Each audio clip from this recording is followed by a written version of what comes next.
시청자 여러분 안녕하십니까? 네, 화요일 뉴스나우 시작합니다. 정부가 오늘 오전 국무회의를 열어 8.15 광복절 특별사면 복권 한 건을 심의 의결했습니다. 네, 특히 김경수 전 경남도지사의 복권 여부가 관심인데요. 취재기자 연결해서 자세하게 알아보겠습니다. 김대경 기자. 네, 총리실입니다. 네, 오늘 국무회의에서는 광복절 특별사면 안건이 처리가 됐죠. 네, 한덕수 국무총리는 오늘 오전 국무회의를 열어 광복절 특별사면과 복권안을 의결했습니다. 특히 사면 복권안에는 김경수 전 경남지사의 피선거권을 회복하는 내용의 복권안이 포함됐습니다. 정부가 이 특별사면과 복권안을 의결함에 따라 잠시 뒤 윤석열 대통령은 이 내용을 제거하고 법무부가 이를 발표하게 됩니다. 법무부의 발표 명단을 보면 김경수 전 경남지사의 복권 여부가 최종 확인될 전망입니다. 한 총리는 모두 발언에서 사면 복권안을 설명하면서 정치인 외에도 우리 경제의 활력을 불어넣고 서민들의 재기를 돕는다는 데 중점을 두고 각계 의견을 폭넓게 수렴해 사면 대상과 범위를 신중하게 결정했다고 밝혔습니다. 이번 사면에는 중소기업인과 소상공인, 그리고 운전업 종사자 등 41만여 명에 대한 행정제재 감면과 경제인들에 대한 사면이 포함됐습니다. 네, 오늘 회의에서는 또 거부권 건의도 의결했죠? 네, 그렇습니다. 한덕수 국무총리는 오늘 국무회의 주재 전 모두 발언을 통해 거부권 건의 이유를 밝혔습니다. 먼저 민생회복지원금 지급특별법, 이른바 전국민 25만 원 지원법에 대해선 크게 세 가지 문제점을 지적했습니다.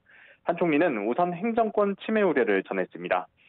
재정 상황과 정책 효과와는 무관하게 지원금 지급 대상과 시기, 액수 등을 법률안에 세세히 규정해 놔서 입법부가 행정 권한을 침해하게 되고 헌법 토대인 상권 분립 원칙마저 무너뜨릴 소지가 있다는 겁니다.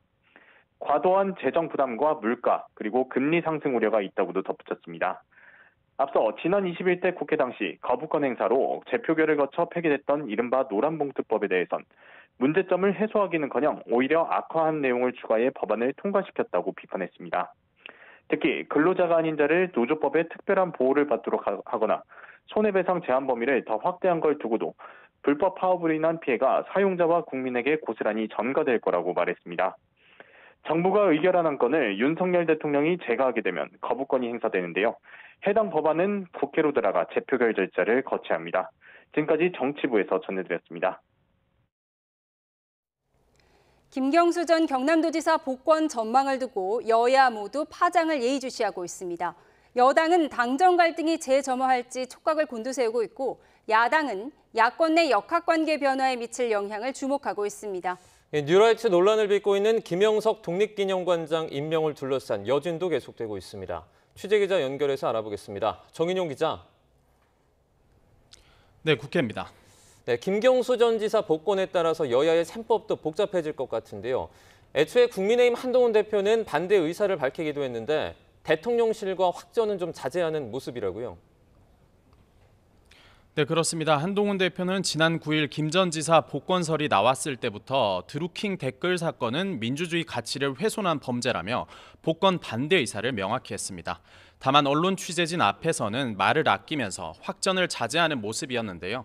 사면권은 대통령 고유 권한이고 용산 대통령실에 자신의 뜻을 충분히 개진한 만큼 더는 언급하지 않겠다는 취지입니다. 들어보겠습니다. 본인이 반대한다는 의사는 비공개를 통해서 여러 루트를 통해서 전달을 했던 거고요. 공식적인 얘기를 하시지는 않지 않을까 생각이 드는데 모르죠. 추경호 원내대표는 조금 전 관훈클럽 토론회에서 사면권은 대통령 통치행위, 고유 권한이고 그 결단을 우리가 함께 존중해야 한다고 강조했습니다. 윤상현 의원도 자신의 SNS에 박근혜 전 대통령 등 과거 전직 대통령 사면 복권 사례를 거론한 뒤 국민 통합과 화합을 위한 대통령 사면 복권에 옳고 그름을 따지는 이분법적 사고를 적용해선 안 된다고 강조하기도 했습니다. 더불어민주당 등 야권은 김 전 지사 복권이 당 안팎에 미칠 파장을 주시하고 있습니다. 다만 이재명 전 대표의 차기 대권 구도에는 영향이 크지 않을 거란 관측이 지배적입니다. 여권에서 기대하는 민주당 내부 분열을 가져오기보단 오히려 외연 확장에 도움이 될 거란 분석도 나오고 있습니다. 민주당의 핵심 관계자는 YTN에 이재명 전 대표 독주체제 이미지를 희석시켜 일종의 시너지로 작용할 수 있다고 전망했습니다. 들어보겠습니다. 민주당이 대권 후보는 많을수록 좋은 거고, 그리고 유능한 후보들이 많이 나와서 국민들 앞에 민주당에 이렇게 좋은 후보가 있다. 이런 게 국민들도 안심하실 수 있는 거고. 또 김 전 지사가 복권 여부와 관계없이 올해 연말에 우리나라로 들어올 걸로 보여 당분간 민주당 역학관계 변화에 직접적인 영향을 주진 못할 걸로 예상됩니다. 물론 이재명 전 대표 사법 리스크가 본격적으로 수면 위로 떠오르면 야권 권력 구도가 요동칠 가능성도 배제할 수는 없습니다. 김영석 독립기념관장 임명을 둘러싼 야권의 비판도 계속되고 있습니다. 유례없는 반쪽 광복절 우려도 나오고 있다고요. 네, 더불어민주당은 독립기념관이 자체 광복절 경축식 행사를 어제 갑자기 취소한 걸 고리로 공세 고삐를 조이고 있습니다. 김영석 관장의 정부 행사에 참여하기 때문이라는 해명조차 해괴하다며 기념관 개관 이후 처음 있는 일이라고 비판했습니다. 그러면서 뉴라이트 계열 식민지 근대화론자를 기관장에 임명했다며 금도를 넘은 거라고 윤석열 정부를 향해 경고했습니다. 들어보겠습니다. 역사를 왜곡하고 부정하는 자에게도 미래가 없기는 매한 가지입니다. 윤석열 정권에게 거듭 경고합니다. 대한민국의 헌법 정신을 부정하는 역사 쿠데타를 즉각 중단하십시오. 야권은 정부가 김 관장 임명을 철회하지 않으면 모레 정부의 광복절 경축식에도 불참하겠다고 밝혀 초유의 반쪽 광복절이 예고된 상태인데요. 민주당 등 7개 야당 원내대표들이 오늘 만찬 회동을 진행하는데 여기서도 김 관장 임명 문제에 어떻게 대응할지 논의가 있을 걸로 보입니다. 반면 국민의힘은 공식 입장을 내놓지 않고 일단 상황과 여론을 예의주시하는 분위기입니다. 야권이 윤 대통령이 지명하는 인사마다 극우 프레임부터 씌우고는 사실관계가 명확해지기도 전에 지나치게 문제 제기를 하고 있다는 겁니다. 특히 김 관장 본인이 기자회견을 열어 거듭 해명했고 친일 발언 등도 근거 없는 주장 같다며 정부 인사에 부당하게 개입하려는 시도라고 깎아내렸습니다. 들어보겠습니다. 제가 보기에는 역사학자로서 오랜 기간 학계에 계셨던 분이니까 네. 전문성은 충분하다고 보여지고요. 부적절한 인사다 하는 것은 좀 과도한 주장으로 보여집니다. 또 국민의힘은 야당이 광복절 경축식에 불참하겠다고 밝힌 걸 두고는 정부 행사 야당 보이콧은 전례가 없었다고 비판했습니다. 다만 야권 공세가 거센 만큼 추가로 드러나는 의혹을 관망한 뒤 당 입장을 정해야 한다는 신중론도 제기되고 있습니다. 지금까지 국회에서 전해드렸습니다. 최상병 외압 의혹을 수사하는 고위공직자 범죄수사처가 지난해 윤석열 대통령의 통화 내역을 확보했습니다. 수사기관이 재임 중인 현직 대통령의 통신 내역을 확보한 건 이번이 처음입니다. 신지원 기자입니다. 고위공직자 범죄수사처는 최근 윤석열 대통령의 휴대전화에 대한 통신 영장을 발부받았습니다. 지난해 7월 최상병 사건 처리 과정에서 외압이 있었다는 의혹을 확인하기 위해서입니다. 법원이 직무 수행 중인 현직 대통령의 통화 내역에 대해 영장을 발부한 건 이번이 처음입니다. 대통령은 형사소추의 대상이 되지는 않지만 수사 과정에서 사실관계 확인 등을 위해 자료를 확보할 필요가 있다고 판단한 겁니다. 앞서 공수처는 여러 차례 윤 대통령에 대한 통신 영장을 청구했지만 법원 심사 과정에서 기각됐습니다. 그런데 최근에는 통신 기록 확인 기간을 줄여 다시 청구하며 자료를 확보한 것으로 파악됐습니다. 통화 내역은 보존 기간 1년이 지나면 삭제됐는데 기록이 완전히 폐기되기 전에 일부나마 자료를 확보한 겁니다. 통신 기록을 확보한 공수처는 지난해 8월 2일 윤석열 대통령이 이종섭 전 국방부 장관 등과 수차례 통화한 전후 과정에 집중할 것으로 보입니다. 이날 윤 대통령과 이 전 장관의 통화 이후 최상병 사건의 수사 결과 발표가 취소되고 사건 책임자 명단이 축소되는 등 외압이 있었다는 의혹이 불거졌기 때문입니다.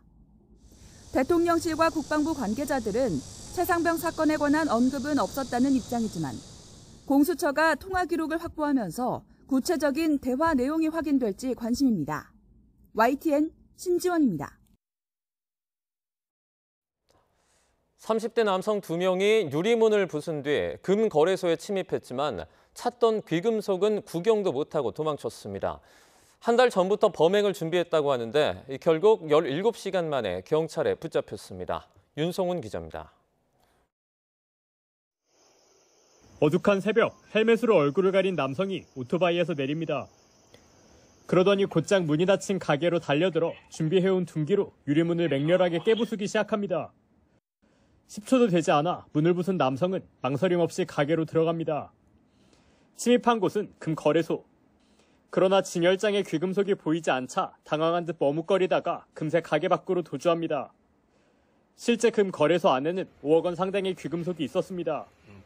하지만 진열장이 알루미늄 합금으로 된 자동 금고 형태로 돼 있다 보니 귀금속을 발견하지 못한 겁니다. 허탕을 친 이들은 타고 온 오토바이를 타고 경기 평택시에서 충북 청주로 이동했습니다. 경찰 추적을 피하기 위해 오토바이까지 버리고 택시를 이용해 청주의 한 모텔로 급히 몸을 숨겼습니다. 뒤쫓던 경찰은 재빠르게 동선을 추적해 17시간여 만에 절도미수 혐의로 30대 남성 2명을 모두 긴급 체포했습니다. 자해라든가 이런 우려 때문에 엘리베이터 타고 내려오는 걸 확인하고 저희가 1층에서 대기하고 있다가 엘리베이터 열고 나오는 거를 안전하게 긴급 체포할 수가 있었죠. 경찰은 친구 사이인 이들이 각각 수천만 원 억대 빚을 갚기 위해 범행을 저지른 것으로 파악했습니다. 이들이 한 달 전부터 범행에 사용할 둔기를 구입하는 등 치밀하게 준비한 것으로 보고 추가 범죄 사실이 있는지 조사하고 있습니다. YTN 윤성훈입니다. 방탄소년단 멤버 슈가가 음주운전으로 적발된 뒤 SNS에서 때 아닌 슈가 챌린지가 퍼지고 있습니다. 술병을 들고 운전하는 사진과 함께 슈가를 지지한다는 내용을 올리는 건데 이건 지지가 아니라 악의적인 조롱이라는 주장이 나오면서 논란이 되고 있습니다. 화면으로 함께 보겠습니다. We stand with you, Min Yoongi. We stand with you, Suga. BTS paved the way. #Suga Challenge. 네, SNS에 올라온 영상인데요. 해외 사용자로 보이는데 한국 술병을 든 채 운전대를 잡고서 BTS의 슈가를 지지한다고 말합니다. 슈가는 앞서 지난 6일 밤 만취한 채 전동 스쿠터를 타다가 적발이 됐죠. SNS에는 이렇게 슈가 챌린지라는 꼬리표를 달고 차 안에서 술병이 든 영상과 사진을 올리는 게 유행처럼 번지고 있습니다. 해외 팬들로 추정이 되는데 실제로 술을 마신 건지는 확인되지 않지만 슈가 적발에 항의하는 취지로 보이는데요. 그런데 다른 목소리도 있습니다. 일부 BTS 팬들이 이번 챌린지는 슈가를 위한 것이 아니라 BTS를 조롱하려는 이른바 안티 팬들의 행위라고 주장을 했습니다. 자신을 BTS 팬클럽 아미라고 밝힌 한 사용자는 이 챌린지가 우리와 무관하다. 다른 팬클럽에서 시작한 것이라는 글을 올리기도 했고요. 이것은 아미가 아니다라는 의미의 꼬리표를 단 글도 잇따라 올라오고 있습니다. 지지글이냐 조롱글이냐 설왕설래하는 가운데 음주를 조장하는 이 챌린지 자체가 문제라는 비판이 커지고 있습니다. 음주운전은 자신뿐 아니라 타인까지 해칠 수 있는 무책임하고 위험한 행동이자 범죄이기 때문인데요. 끊이지 않고 적발되는 연예인들의 음주운전, 이제는 근절됐으면 합니다.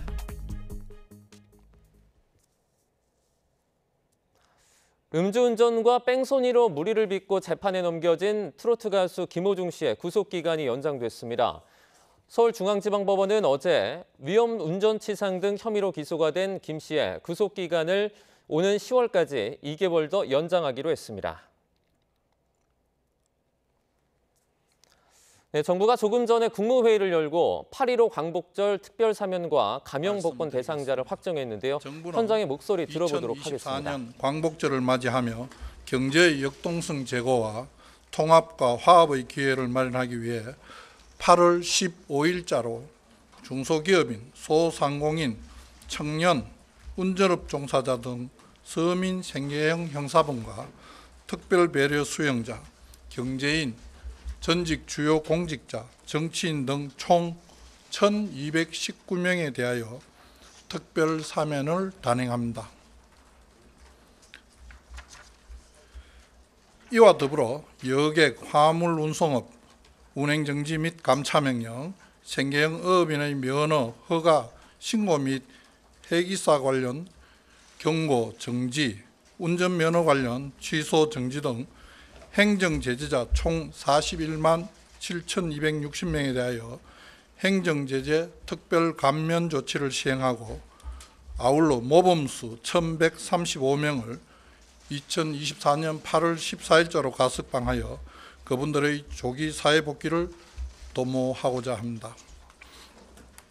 이번 특별 사면의 구체적인 내용을 말씀드리겠습니다.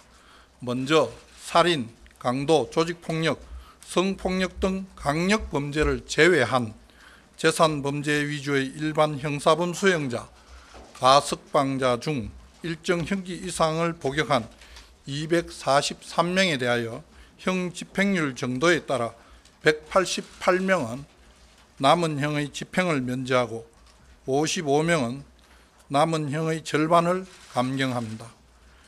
특히 수용자와 가석방자 중에서는 경영 악화로 인한 대금 정산 불능 등 사업체 운영 과정에서의 자금난 등으로 처벌받게 된 중소기업인, 소상공인 20명을 범죄 전력, 정상관계 등을 두루 고려하여 사면 대상에 포함하였으며 재산범죄 중에서도 피해 규모가 크고 합의되지 않은 재산범죄, 허위 중고거래, 리딩방, 스캠 사기 등 불특정 다수를 상대로 한 비대면 온라인 사기 범죄는 사면 대상에서 배제하였습니다. 또한 도로교통법, 교통사고 처리 특례법 등 생계형 행정법규를 위반하여 집행유예 또는 선고유예를 받은 895명에 대하여 형선고의 효력을 상실시키고 임원 결격, 공무원 임용 제한 등 각종 자격 제한을 해제하는 복권 조치를 실시합니다. 생계를 위한 운전 중 교통사고로 처벌된 운전업 종사자 270명을 사면 대상에 포함하여 민생경제 활성화를 위한 발판을 마련하였습니다. 아울러 젊은 시절 과오를 범한 청년 111명을 사면하여 경제활동에 복귀할 기회를 부여하고자 합니다. 또한 보훈의 의미와 인도주의적 관점에서 고령의 국가유공자를 비롯하여 고령인 모범 수용자와 중증 신체장애자, 생계형 소액 절도범 등 11명에 대하여 형 집행률 정도에 따라 남은 형의 집행을 면제하거나 감경합니다. 그리고 국가 경쟁력 제고와 지속적인 성장 동력 확보를 위해 주요 기업인 4명을 포함한 경제인 15명을 사면하여 국가의 미래 성장 동력을 발전시키고 경제의 역동적 성장을 뒷받침할 수 있는 계기가 마련되도록 하였습니다. 주요 사면 대상 기업인은 이동채 전 에코프로그룹 대표, 정원주 중원그룹 부회장 등입니다. 나아가 국정 수행 과정에서의 잘못으로 처벌받았으나 장기간 공직자로서 국가와 사회를 위해 헌신한 전직 주요 공직자를 비롯한 여야 정치인 등 55명을 사면하여 정치 이념을 넘어선 통합과 화합의 기회를 마련하고자 하였습니다. 특히 그동안 논란을 불러일으켰던 여론 왜곡 관련자들에 대해 여야 구분 없이 사면을 실시함으로써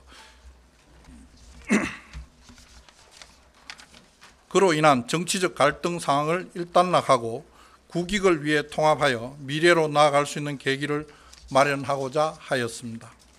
주요 대상자로는 원세훈 전 국정원장과 김경수 전 경남도지사, 강신명, 조현오, 이철성 전 경찰청장, 조윤선, 안종범, 현기환 전 수석비서관, 원유철, 황주홍, 박준영 전 국회의원, 권선택 전 대전시장, 이기하 전 오산시장 등이 포함되었습니다. 그 외에도 생계활동과 밀접한 관련이 있는 각종 행정제재 조치를 감면하여 민생경제 활성화에 기여하고자 하였습니다. 구체적으로 여객, 화물 운송업자 9명, 생계형 어업인 404명에 대한 각종 행정제재를 해제하였고 약 41만여 명에 대하여 운전면허 벌점 삭제, 면허정지 취소 처분, 집행 면제, 재취득 결격 기간을 해제함으로써 보다 많은 국민들께서 생업과 경제활동에 조기 복귀하실 수 있도록 하였습니다. 이번 사면은 글로벌 경기 침체 우려 등으로 어려워진 서민 경제를 활성화시키고 국민 통합과 화합을 위한 기회를 마련하는 것에 가장 중점을 두었습니다. 이번 사면을 통해 경제의 역동성을 높이고 민생 안정을 지원하며 사회적 갈등을 극복하고 국민 통합의 계기를 마련할 수 있기를 기대합니다. 감사합니다.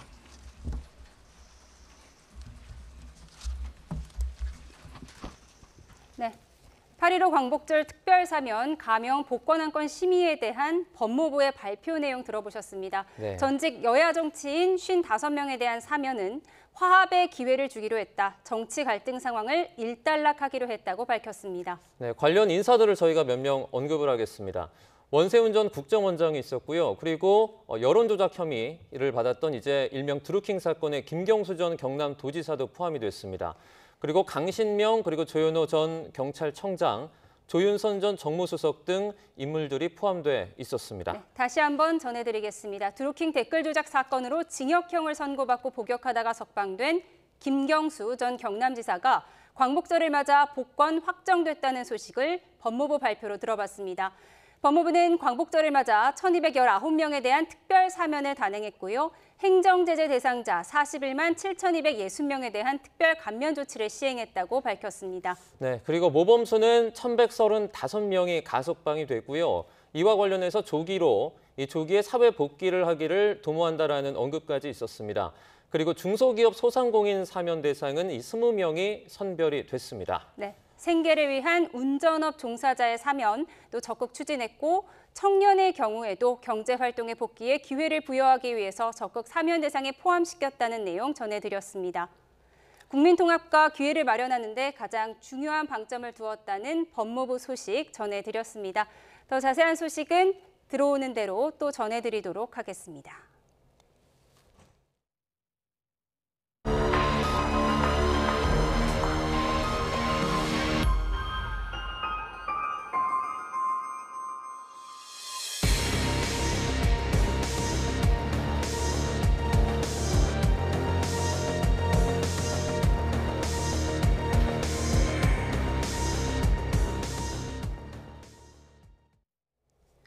서울의 열대야가 지치지 않고 나타나고 있습니다. 어제 기준 23일 연속 기록인데 오늘 밤사이에도 열대야가 이어진다면 지난 1994년의 2위 기록을 경신하게 됩니다.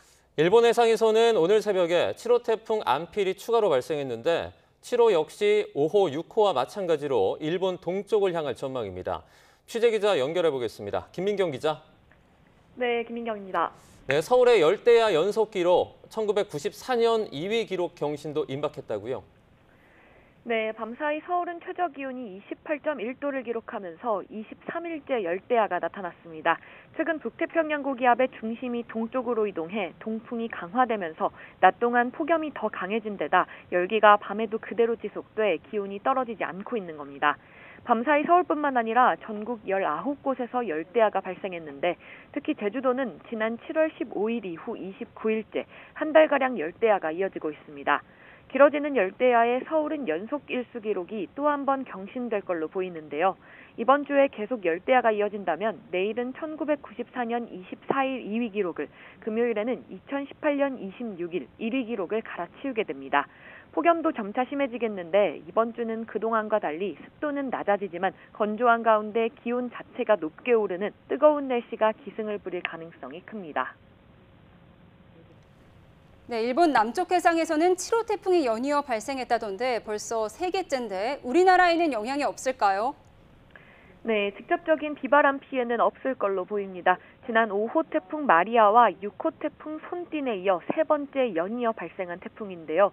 7호 태풍 안필은 오늘 새벽 3시쯤 일본 오키나와 남동쪽 해상에서 발생했고 앞선 두 태풍처럼 도쿄 동쪽 해상을 향해 북상할 전망입니다. 광복절 이후 강한 태풍으로 발달한 채 도쿄 인근 해상까지 북상할 걸로 보입니다. 앞선 5호 태풍 마리아는 오늘 새벽 열대저압으로 약화했고 현재 일본 센다이 남동쪽 해상에 있는 6호 태풍 손딘도 점차 북서진해 내일 새벽쯤 센다이 북동쪽 해상에서 소멸할 걸로 보입니다. 일본 해상에서 연달아 발생하고 있는 세 태풍 모두 우리나라에 직접적인 영향은 없겠습니다. 하지만 태풍이 한반도 주변 기압계에 영향을 주면서 긴 폭염의 변수가 될 가능성이 큰데요. 기상청은 태풍 영향으로 동풍이 강화되면 더위가 더 심해지고 오래 이어질 가능성이 있어 태풍으로 인한 주변 기압계 변화를 예의주시하고 있다고 밝혔습니다. 지금까지 과학기상부에서 YTN 김민경입니다. 전국적인 폭염이 계속되면서 탈진이나 열사병을 호소하는 온열 질환자가 연일 속출하고 있습니다. 올여름 환자는 2,300명에 육박하고 가축도 70만여 마리가 폐사했습니다. 자세한 내용 취재기자 연결해서 알아보겠습니다. 차정훈 기자. 네, 차정훈입니다. 지금 하루 사이에 온열 질환자가 얼마나 늘어났습니까? 네, 열사병이나 탈진 증상을 보인 온열 질환자 하루 사이 53명 늘어났습니다. 이로써 올여름 누적 온열 질환자는 2,293명을 기록했습니다. 사망자도 1명 늘었습니다. 지금까지 누적 사망자 21명입니다. 충북 제천의 자택 인근 거리에서 쓰러진 채 발견된 56살 남성인데 병원 치료 도중 결국 숨졌습니다. 이 통계는 행정안전부 중앙재난안전대책본부가 5월 20일부터 그제까지 집계한 수치입니다. 1년 전 같은 기간 온열 질환자 수치인 2,139명을 넘어섰는데요. 사상 최악의 폭염을 기록했던 2018년 이후 가장 많은 수준입니다. 2008년 당시에는 3,841명의 온열 질환자가 발생했습니다. 연일 계속되는 찜통더위에 가축 폐사 등 재산 피해도 잇따르고 있습니다. 오리와 닭 같은 가금류 피해가 가장 큽니다. 지금까지 가금류 65만 8천 마리, 그리고 더위에 취약한 것으로 알려진 돼지도 4만 5천 마리가 폐사했습니다. 바다 온도도 올라가면서 양식장에서 넙치 등 89만 5천 마리의 어류 피해가 접수됐습니다. 행안부는 지난달 31일 저녁부터 중대본 1단계를 가동하고 폭염 위기 경보를 경계에서 심각 단계로 높여 대응하고 있습니다. 앞서 정부는 폭염 취약계층을 위한 대책을 점검하고 기관별 주요 대처 사항을 논의하기도 했는데요. 전국 17개 시도에서는 폭염 비상인력 3,900여 명이 근무하고 있습니다. 정부와 지자체는 우선 폭염 취약노인 보호 실태를 점검하고 위기 노숙인을 조기 발견하기 위한 순찰을 벌이고 있습니다. 또 건설과 물류, 유통 업무 등 무더위에 노출되는 노동 현장을 찾아 휴식 시간 보장 여부를 확인하고 농촌에서도 낮 시간대 농작업 중단을 권고하고 있습니다. 다만 당분간 전국 대부분의 최고 체감 온도가 35도 안팎으로 매우 무더울 것으로 전망되면서 온열 질환자가 계속 늘어날 가능성이 있습니다. 건강관리에 유의하셔야겠습니다. 지금까지 차정민이었습니다.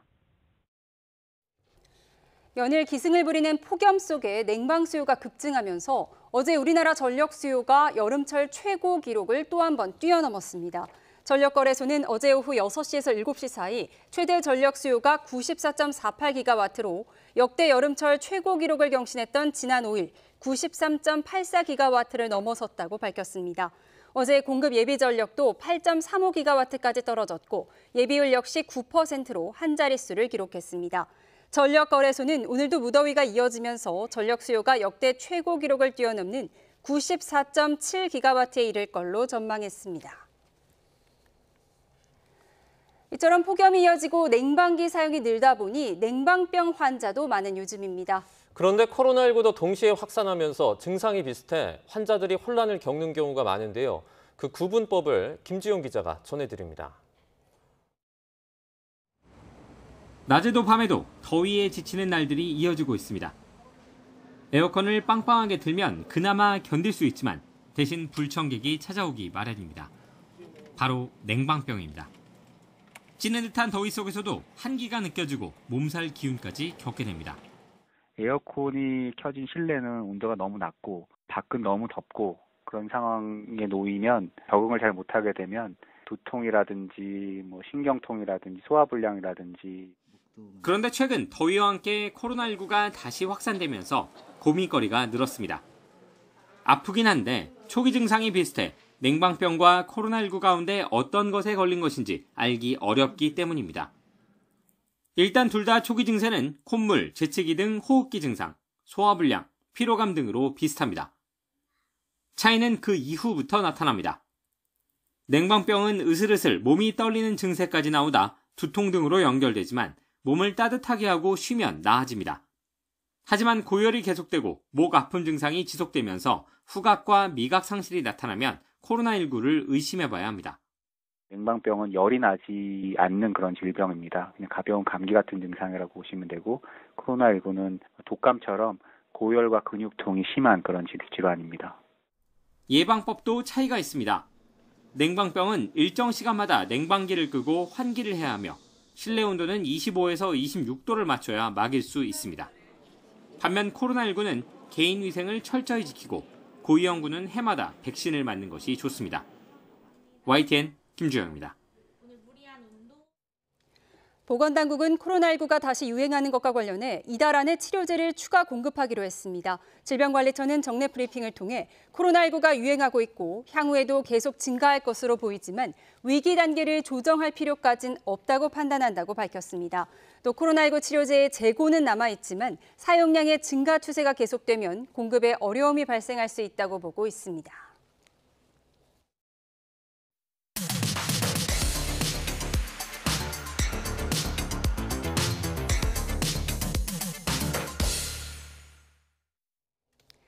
각이 살아있는 정치평론 시사정각 시작합니다. 오늘도 각이서는 두 분 모셨습니다. 김근식 경남대 교수, 복기왕 더불어민주당 의원 나오셨습니다. 두 분 어서 오세요. 안녕하세요. 네, 오늘의 첫 번째 키워드 먼저 보고 오겠습니다.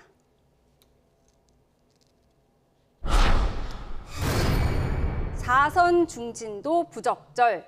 결국 김경수 전 경남지사 복권이 확정됐습니다. 한동훈 대표가 반대 입장을 표명했음에도 또 당내 여론이 좋지 않음에도 대통령은 복권을 결정했습니다. 강력한 의지가 있었다고 봐야 할까요? 대통령의 강력한 의지가 있었는지는 잘 모르겠습니다. 하지만 국민들은 상식적으로 지난번 복권 때도 사면 때요? 지난번 사면 때도 김경수 전 지사에게 다음번 총선, 지난 4월이죠. 4월 총선에 출마할 수 있는 자격을 줘야 한다라는 것들이 일반적인 국민들의 여론 아니었나 싶어요. 그런 여론이 지금도 똑같이 이어지고 있다라고 보고요.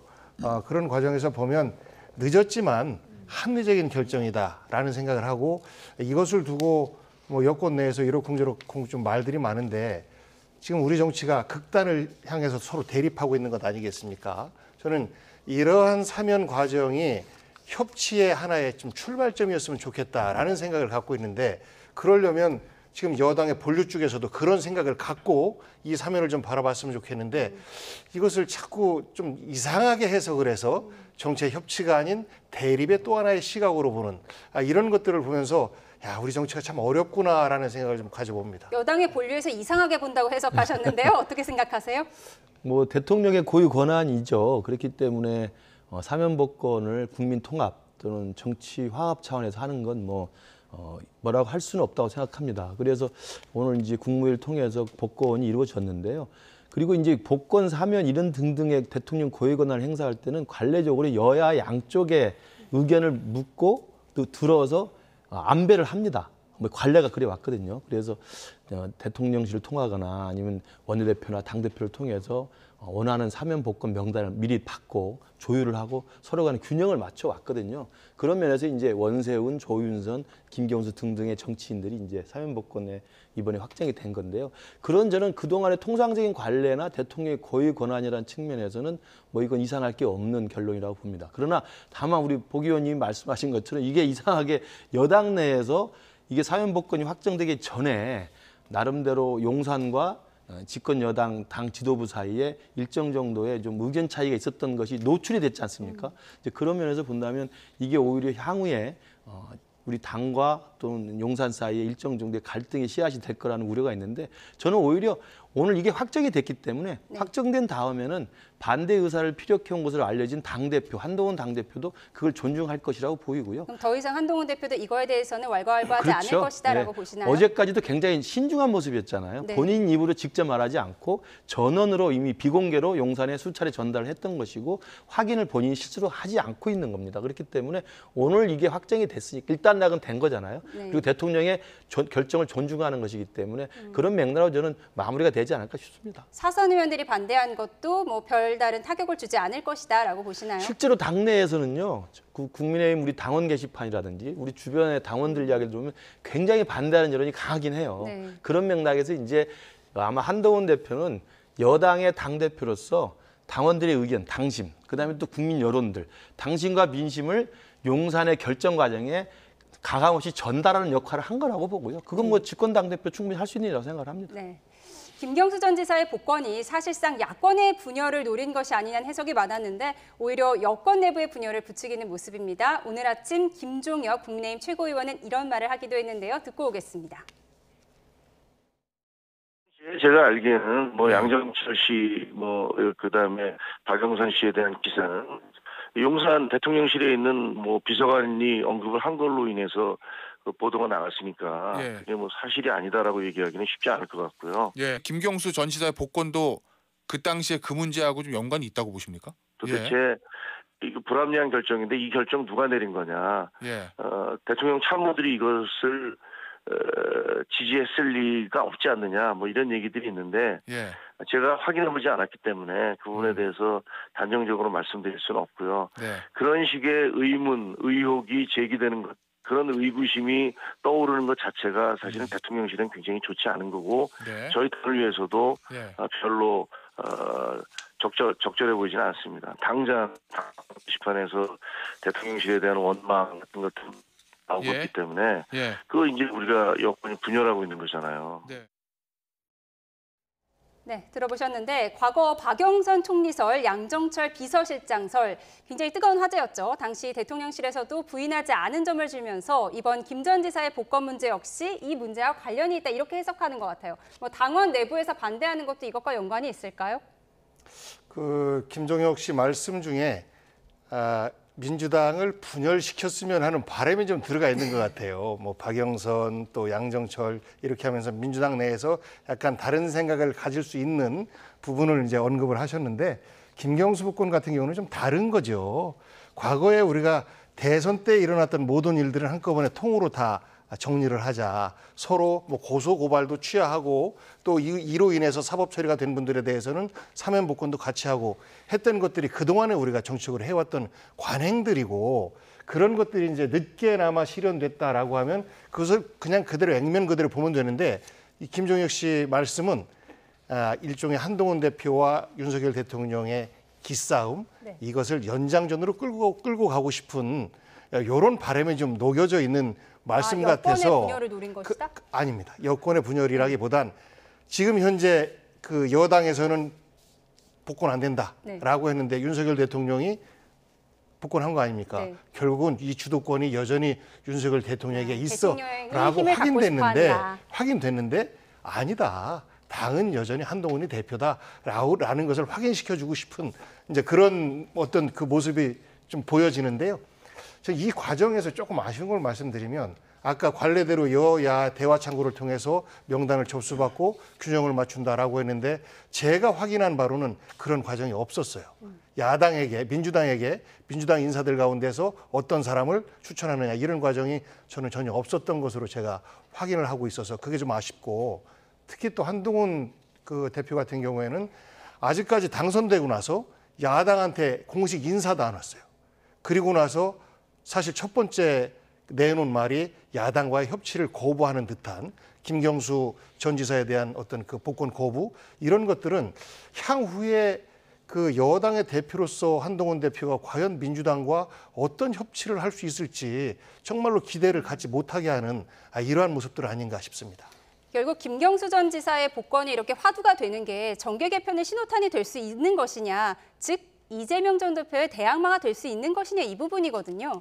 그러니까 사실 김경수 복권 카드는 여야에게 복잡한 방정식을 하나 던져준 거예요. 그러니까 본래는 우리가 단순하게 생각하면 이재명 대표 일극 체제로 똘똘 뭉쳐 있는 상황인데 김경수라고 하는 이른바 친노 친문의 적자로 불리는 유력 정치인을 복권시켜준 거죠. 복권이라는 건 뭡니까? 정치를 할 수 있게 해주는 거거든요. 그러면 당장 지방선거에 지사도 나갈 수 있고 대선에 대선 후보 경선도 나갈 수 있는 거죠. 그렇게 해서 분열을 오히려 야권에 조장하겠다라는 단순한 계산이 있었던 겁니다. 이제 그게 통상적으로 김경수 복권 카드가 그 이재명 대표에게 일정 정도 갈등의 씨앗을 줄 것이다. 이게 하나 계산이 있는데 그건 뭐 두고 봐야 될 것 같고요. 아직까지는 뭐 연말쯤 돼야 들어온다고 하고 김경수 지사의 정치의 의지, 또 권력 의지, 또 김경수 지사의 리더십, 또 주위에 얼마나 친문 세력에 규합할 것인가 이것들도 남은 변수가 많기 때문에 그건 두고 봐야 되는데 오히려 이것이 지금 상황에서는 야권 분열이 아니라 여권에서 당정 간의 갈등의 지금 문제로 지금 소환돼 버려서 저도 국민의힘 소속입니다만 좀 당혹스러운 면이 있습니다. 그러나 아까 제가 말씀드린 것처럼 대통령의 고유 권한이고 대통령이 독자적으로 결정해서 하는 것입니다. 그리고 관례대로 했던 것이라고 볼 수 있고 예전에 문재인 대통령 때도 박근혜 대통령을 사면복권했고 윤석열 정부 들어서도 이명박 전 대통령을 사면복권했기 때문에 그런 면에서 할 수는 있는데 다만 당정관계에서 당대표라는 한동훈 개인의 입장에서 보면 당원들이 굉장히 반대하고 있다. 그 당원 게시판에 가면요. 이게 왜 좀 특이하게 지금 김종혁 최고위원처럼 이게 양정철, 박영선까지 가는 트라우마를 떠올리게 하냐면 윤 대통령이 이게 좌파의 괴수 아니야? 이런 식의 이야기가 많이 올라와 있어요. 그러니까 그건 뭐냐면 총선에 참패하고 대통령께서 협치의 카드로 꺼내들었던 양정철 비서실장, 박영수 국무총리 카드에 대해서는 우리 보수 중에서는 정말 섬뜩한 논리잖아요. 이거 있을 수 없는 일인데 그 카드를 꺼내들었고 그걸 용서해서 부인하지 않았단 말입니다. 그건 뭐 지나간 해프닝이 됐습니다만 있었던 사실이죠. 그러다 보니까 혹시 김경수 복권도 혹시 야당을 겨냥한 게 아니라 여당을 겨냥한 게 아니야? 라고 하는 그 자라보고 놀란 것은 소뚜껑 보고 놀란다고 그런 그 지지층들이 좀 있었고 그런 지지자들이 당원 게시판에 이번에 김경수 복권을 강력하게 반대하는 것이었거든요. 아마 그걸 한동훈 대표나 당 지도부에서는 몰라라고 강구할 수는 없었던 거라고 생각합니다. 섬뜩한 논리라고 분석을 해주셨어요. 그런데 한동훈 대표 입장에서는 이재명, 김경수 이 두 사람을 놓고 봤을 때 누가 더 상대하기 쉬울까요? 어려운 질문인데요. 그런데 저는 예를 들어서 야권의 분열을 노리고 김경수 전 지사를 복권시켰다라고 하면 저는 그 뜻이 좀 통했으면 좋겠어요.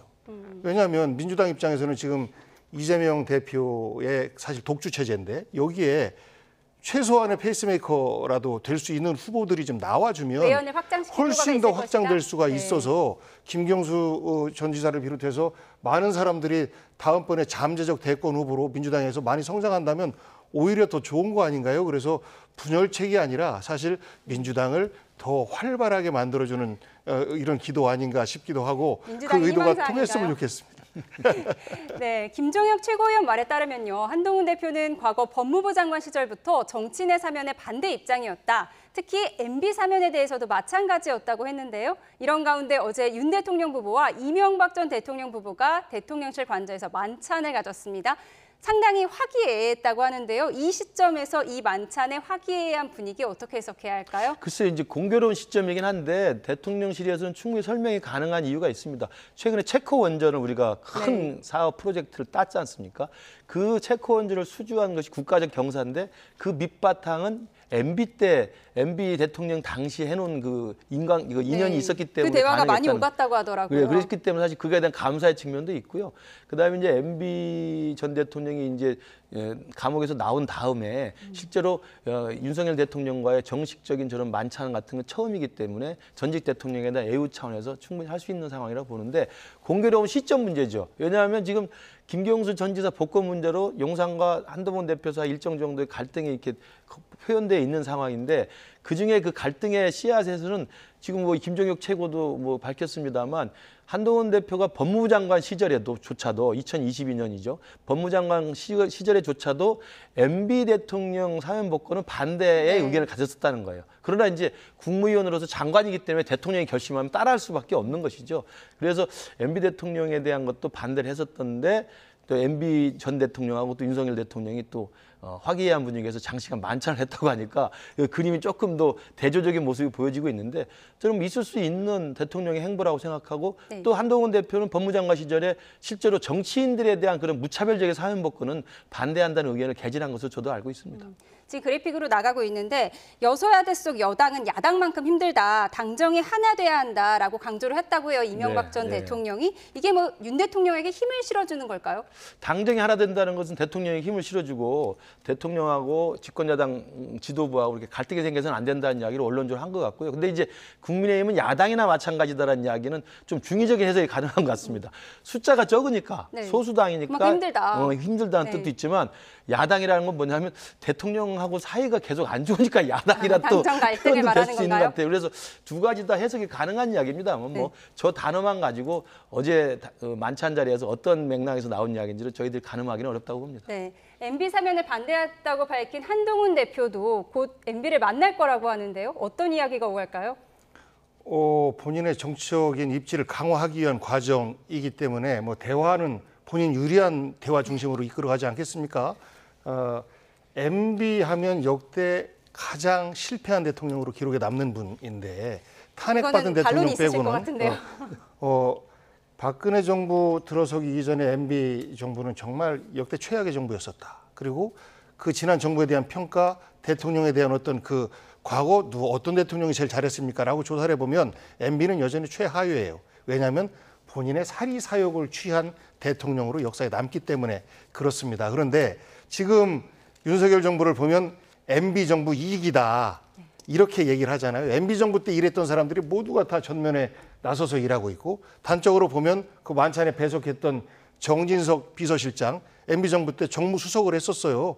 그래서 MB 정부 2기이기 때문에 1기 선배 대통령한테 여러 가지 어려운 이야기들을 좀 청해 듣고 조언도 듣고 그랬을 것 아닌가. 그리고 국민의힘도 야당이다라고 말한 것은 MB 대통령 시절에 박근혜 그 당시 여당의 주요 어떤 실력자 세력들이 있었잖아요. 그분들이 여당이지만 야당 역할을 해왔던 그런 기억들이 남아 있는 것 같습니다. 그래서 현재 한동훈을 중심으로 뭉치려고 하는 국민의힘 세력에 대해서 과거 박근혜 세력과 비슷하게 야당이다라는 표현을 하지 않았나 싶은데요. 만약 그런 인식이 그대로 윤석열 대통령에게 똑같이 전달된다면 저는 윤석열 대통령은 여당과의 협치도 국회와 집행부는 근본적인 어떤 견제와 균형의 갈등 관계에 있는 거거든요. 그런데 이것을 극복해 나가면서 협치를 통해서 국정을 운영해야 되는데 그것조차도 못할 가능성 그런 우려가 좀 보여서 좀 우려가 됩니다. 네, 대통령 직무평가에 대해서는 복 의원님의 개인적인 의견으로 듣겠습니다. 저희는 다음 키워드로 가겠습니다. 화면 주시죠.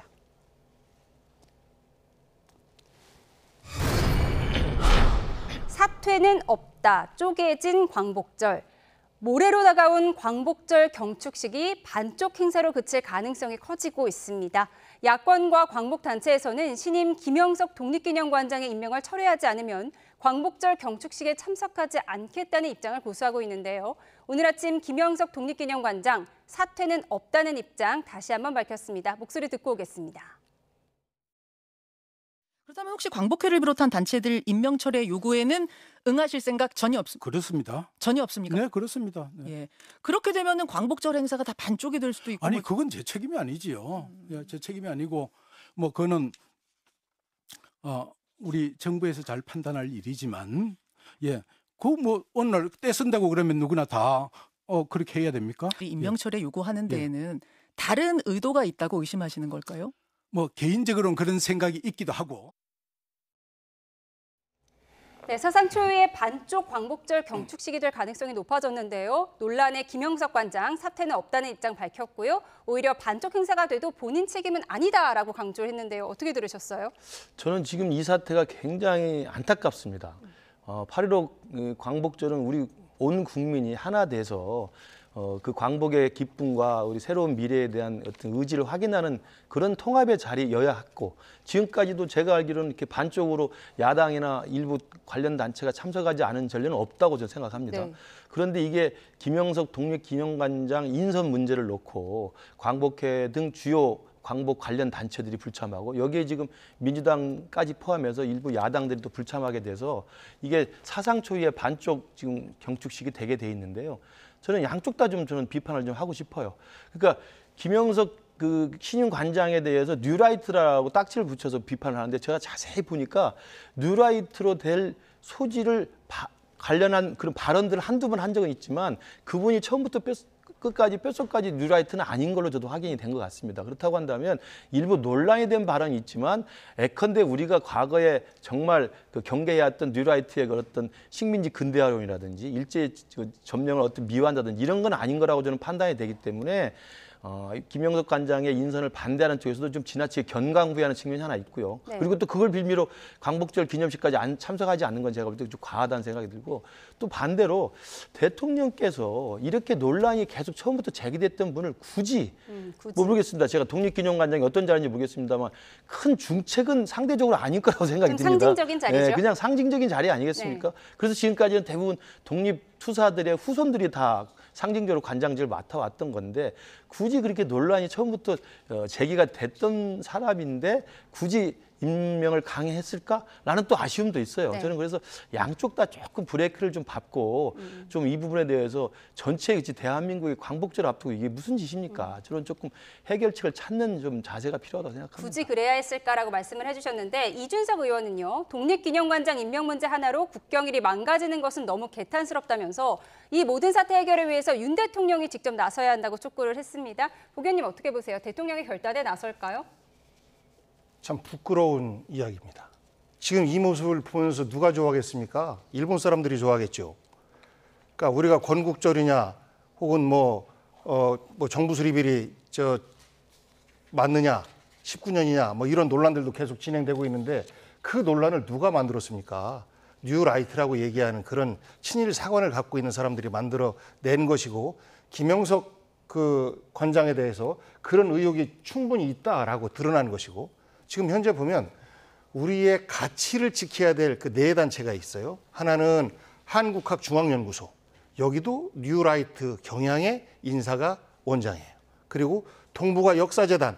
여기도 마찬가지로 뉴라이트 경향이고 그리고 국사편찬위원회 위원장. 여기도 마찬가지예요.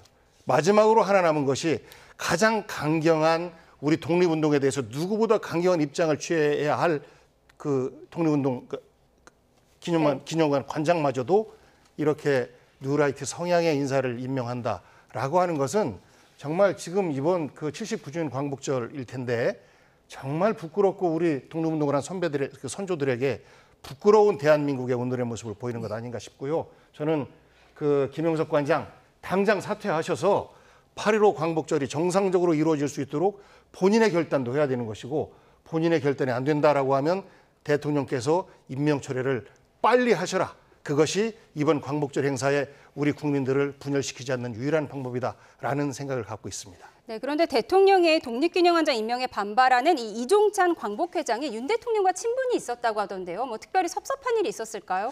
그것도 사실은 좀 안타까운 일입니다. 그러니까 이종찬 광복회장 같은 경우 윤석열 대통령 지지선을 했던 분이고요. 우리 한국 정치에서 오래된 정치 원로이시고 또 독립운동 이시영 선생의 후손이기도 하시고 그런데 어찌됐든 이번에 지금 가장 강경하게 반대하고 있지 않습니까?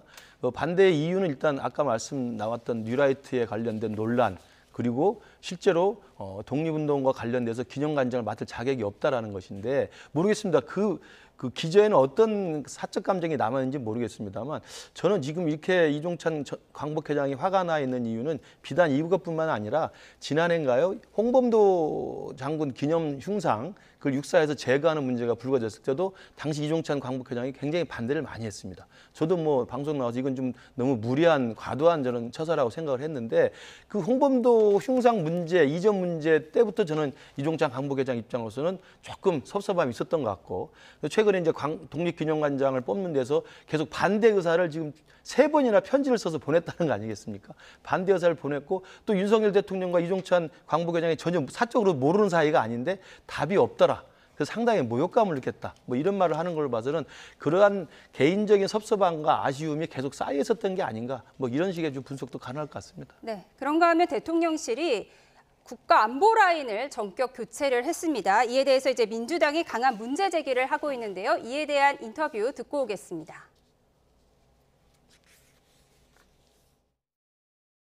국민들 잘 알다시피 입틀막 경우로 유명하잖아요. 그것보다도 더 큰 문제는 대통령실을 용산으로 졸속 이전을 주도했던 인물이다. 최상병 수사외압의 핵심 관련자로 요새 나오잖아요. 그때 전화를 했다 뭐 했다 하니까 사실 앞으로 핵심 피의자가 될 확률이 많은 인원이 국방부 장관으로 간다는 것이 말이 안 되잖아요. 가장 또 하나 우려하는 것이 충안고의 친정체제가 만들어졌다. 윤석열 대통령이 충안부 나왔잖아요. 지금 국방부 장관 충안고고요. 그리고 군을 감시하고 이래 하는 기능을 하는 사령부가 방첩사령부예요. 예전 기무사. 이미 거기는 충안고 출신이 사령관을 하고 있고요. 우리가 잘 아는 것처럼 뭐 박정희 대통령 때도 정권의 마지막에 가면은 경호실이 나머지 모든 부처와 모든 사람들을 가리면서 그에 따른 권력 갈등 때문에 박정희 정권이 나중에 11.6으로 무너지는 상황이 생겼다. 800-7070은 결국에는 법원에서 이제 그 통신 기록 조회까지 이제 허용한 상황이거든요. 예. 그 공수처각을 신청해가지고 처음엔 안 받아줬는데 범위를 좁혀가지고 이제 3개월치 정도 들여다보게 된 건데 그게 과연 김용현 처장의 번호인지 아니면 다른 사람 대통령의 번호인지에 대해 가지고는 이제 곧 밝혀지겠죠. 그런데 그런 게 아마 전국에 폭탄이 될 수 있다. 의원은 11.6 사태까지 얘기를 했어요. 일단 이준석 개혁신당 의원, 김용현 내정자 향후 전국에 폭탄이 될 수 있다 이렇게 봤고요. 논란의 800-7070 그 내선 번호의 당사자로 지목된 인물이기도 한데 청문회 때 상당한 진통이 예상된다 뭐 이렇게 얘기를 하고 있거든요. 어떻게 보셨어요? 왜 이렇게 비상식적인 인사를 계속 하는지 모르겠어요. 계속 화를 내시네요. 김용현 처장 같은 경우에 충암고 출신을 경호처장으로 그래 경호처장은 본인을 지켜야 되는 가장 가까운 사람이니까 그냥 그런 정도로 이해합시다 라고 했어요. 그런데 이분을 이제 국방의 총책임자로 보낸다라고 하는 것은 정말 내가 믿는 사람 아니면 아무도 못 믿어. 그리고 나랑 가까운 사람들만 쓸 거야. 충암고 다 쓸 거야. 충암고 친정체계라는 게 어떤 걸 말하는 거예요? 그 여러 가지 이유 중에서 하나인데 네. 예를 들어서 나랑 가까운 사람은 국회의원들도 자기 친인척들 네. 못 써요. 가까운 사람들이 있어도 못 써요.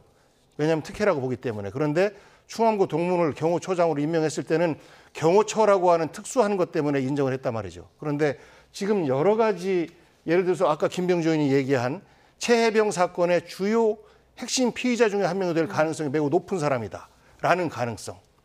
그리고 그 용산 졸속 이전과 관련해서 가장 책임이 높은 사람일 가능성. 이런 것들에 대해서 책임이 있는 사람인데 지금 이 시점에서 굳이 국방부 장관으로 그분을 임명했어야 되는가. 회전문 인사도 이런 회전문 인사는 처음 본다라고 하는 거예요. 거기에다가 더 이제 우려스러운 것들은 이제 미국 대선이 오래지 않습니까?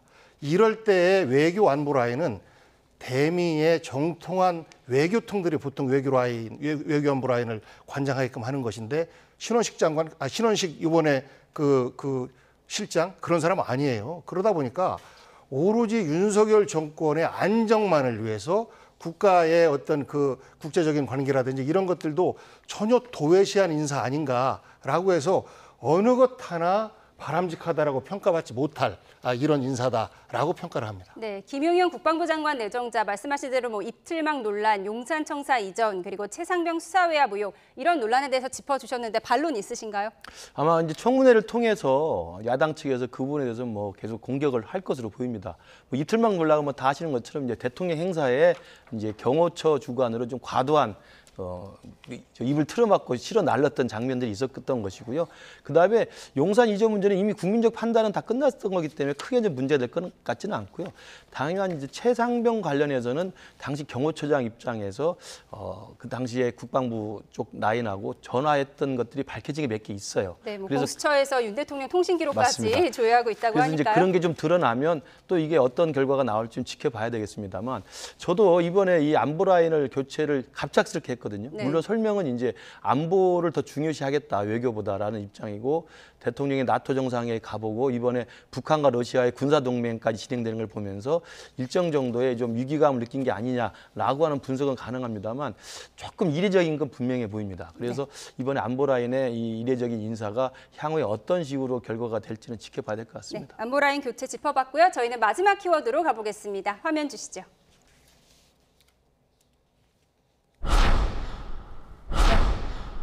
명파리 잘라내자. 이거는 관심 끌기용이다. 네, 기자회견을 열고 명파리를 잘라내야 한다. 정봉주 의원이 이런 말을 했습니다. 정봉주 후보의 발언에 오늘 아침 민영배 의원 이렇게 해석했는데요. 듣고 오겠습니다. 통합을 저해하는 당 내부의 암덩어리인 명파리를 잘라내야 합니다. 이름파라 하는 호가호의 정치, 실세놀이를 하고 있습니다. 모두가 알고 있습니다. 당을 아끼고 걱정하는 많은 당원들이 알면서도 속으로만 부글부글 끓고 있습니다. 이거는 저는 관심 끌기용인 것 같은데요. 내용적으로 보면 오히려 나도 굉장히 친명이야. 가까운 사람이야. 네. 나 다른 사람 아니야. 그런데 오히려 그런 그 친명팔이라는 그런 그러니까 뭐 명팔이라고 표현을 한 것 같은데 네. 내가 오히려 그런 사람들을 척결할 거야, 드러낼 네. 거야. 그 말은 내가 진짜야 이런 말 하는 거와 같은 거잖아요.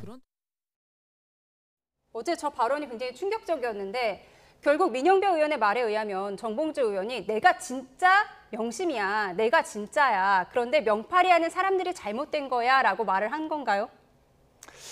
뭐 표현이 그다지 적절해 보이지는 않습니다. 지금 모든 후보들이 다 이재명 대표와의 친분을 과시하고 내가 이재명을 지킬 수 있어라고 자신 있게 얘기하면서 이제 당원들에게 표심을 호소하고 있는 것인데 이 정봉주 후보도 그런 사람 중에 한 명이었던 거거든요. 그런데 이제 당에서 일부는 누가 그 이재명 대표의 지원을 받고 있다라고 이제 선거운동을 하고 또 그 과정에서 순위가 1등으로 달리다가 2등으로 떨어지고 뭐 이런 것들을 보면서 좀 화가 난 모양이에요. 관심 끌기 용이라는 민영배 의원의 해석은 맞나요?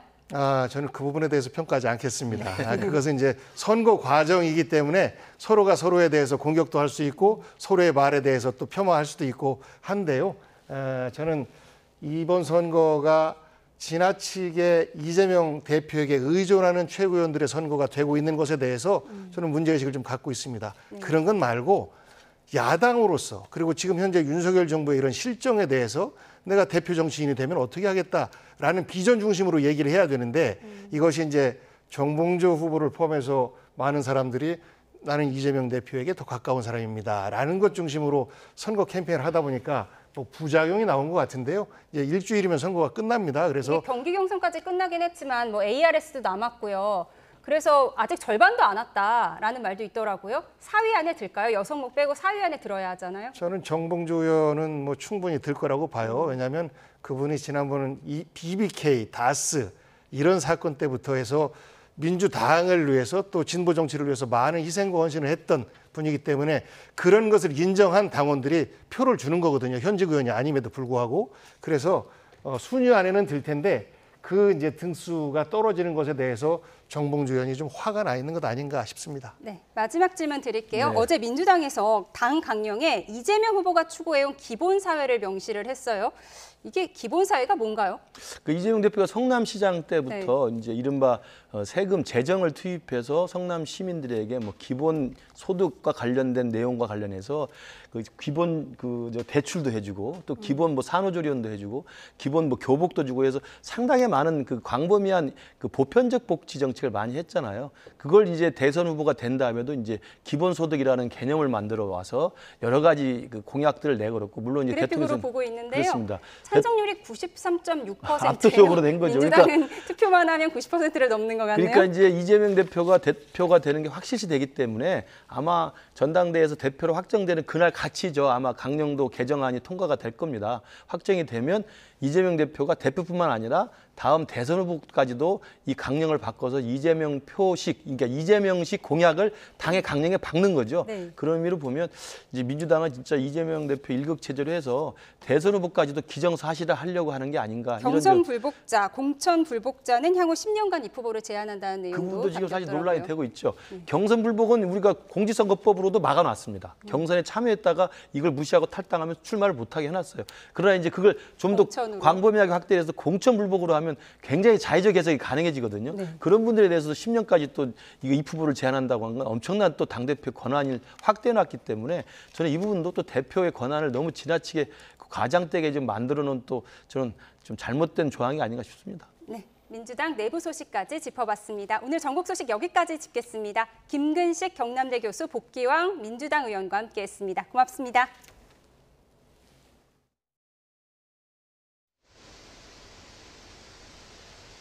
네, 저는 지금 홍제천 폭포에 나와 있습니다. 제 뒤로 보이는 시원한 물줄기 덕분에 더위가 잠시 식는 듯한 기분이 들지만 여전히 푹푹 찌는 더위의 기세는 대단합니다. 현재 서울 기온 34도 보이고 있고 체감온도는 36도를 육박했습니다. 또 경기도 파주 탄현은 체감온도가 사람 체온보다 높은 37도를 넘어서면서 무척 더운데요. 앞으로 볕이 더 강하게 내리쬐면서 기온은 더 오르겠습니다. 현재 전국 대부분 지역에 폭염경보가 내려진 가운데 서울은 35도, 청주 36도, 대구 34도까지 치솟겠고요. 습도가 높아 체감더위는 이보다 더 심하겠습니다. 치솟는 기온에 대기가 불안정해지면서 오늘 밤까지 중부와 호남, 제주도에 소나기가 내리겠습니다. 예상되는 소나기의 양은 5에서 많게는 40mm가 되겠고 곳에 따라 시간당 20에서 30mm로 강하게 쏟아질 수 있겠습니다. 또 경기 남부와 충청 북부는 내일 새벽까지 이어지는 곳도 있겠습니다. 광복절을 지나 8월 중순까지 찜통더위와 열대야는 계속되겠습니다. 이에 따라 23일째 열대야가 나타나고 있는 서울은 오늘 밤 다시 열대야 연속 일수 2위를 경신할 가능성도 있겠습니다. 오늘 전국에 다소 구름만 지나는 가운데 자외선이 무척 강하겠습니다. 전국적으로 자외선 지수가 높음에서 매우 높은 단계까지 치솟겠고요. 또 강원도와 제주도를 제외하고는 전국 대부분 지역에서 오존 농도도 짙게 나타나겠습니다. 야외 활동 시 자외선 차단은 물론 호흡기 건강도 신경 써주시기 바랍니다. 지금까지 YTN 김민지입니다. 지난주 규모 7.1 강진으로 난카이 대지진 주의보까지 발령된 가운데 이번에는 물폭탄을 머금은 태풍이 일본을 관통했습니다. 이와테현의 경우 강수량이 이틀 동안 500mm에 육박하는 등 곳곳에서 집중호우로 토사 붕괴와 저지대 침수 위험이 커지고 있습니다. 도쿄에서 김세우 특파원의 보도입니다. 흙탕물로 변한 하천이 마을 다리를 삼킬 듯한 기세입니다. 바로 옆 주택가에 곧 넘쳐 흐를 만큼 거의 비슷한 높이로 아슬아슬하게 흐릅니다. 오후 8시 반쯤 강한 비바람을 동반한 태풍 5호가 토호쿠 이와테현에 상륙했습니다. 이와테현 하천 4곳이 범람 위험 수위를 넘어갔습니다. 토호쿠 지역은 24시간 동안 최대 300mm의 비가 예상되는데 평년 8월 한 달치를 넘어갈 수 있는 기록적인 양입니다. 24時間に300ミリという降水量の予想についてはかなりの危機感を持っています。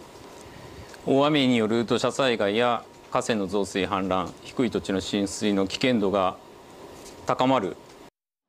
아오모리, 아키타 등 토호쿠 지역을 오가는 항공편은 잇따라 결항됐고 신칸센 일부 노선도 운행이 중단됐습니다. 이런 가운데 태풍 6호가 일본으로 접근하고 있어 이후 간토 지역을 강타할 것으로 보입니다. 앞서 일본은 지난주 규슈 미야자키현 앞바다에 규모 7.1의 강진에 이어 도쿄 남쪽 가나가와현에서는 규모 5.3, 홋카이도 앞바다에서는 규모 6.8의 지진이 잇따랐습니다. 여기에 규슈 남부에 있는 활화산인 기리시마산에서도 지진 활동이 늘면서 난카이 해구 대지진 우려를 더욱 키우고 있습니다. 잇따른 강진과 함께 태풍까지 겹치면서 일본 열도의 긴장감이 어느 때보다 고조되고 있습니다. 도쿄에서 YTN 김세우입니다. 이런 가운데 오늘 새벽 3시쯤 일본 오키나와 남동쪽 해상에서 7호 태풍 안필이 발생했습니다. 앞서 일본 센다이 북쪽 내륙을 관통한 5호 태풍 마리아는 오늘 새벽 3시에 열대 저압부로 악화했고 6호 태풍 손띠는 내일 새벽쯤 센다이 북동쪽 해상에서 소멸할 것으로 보입니다. 기상청은 이번에 발생한 7호 태풍 안필도 일본 동쪽 해상을 지날 것으로 보여 우리나라에 직접적인 영향은 없을 것으로 보인다고 밝혔습니다.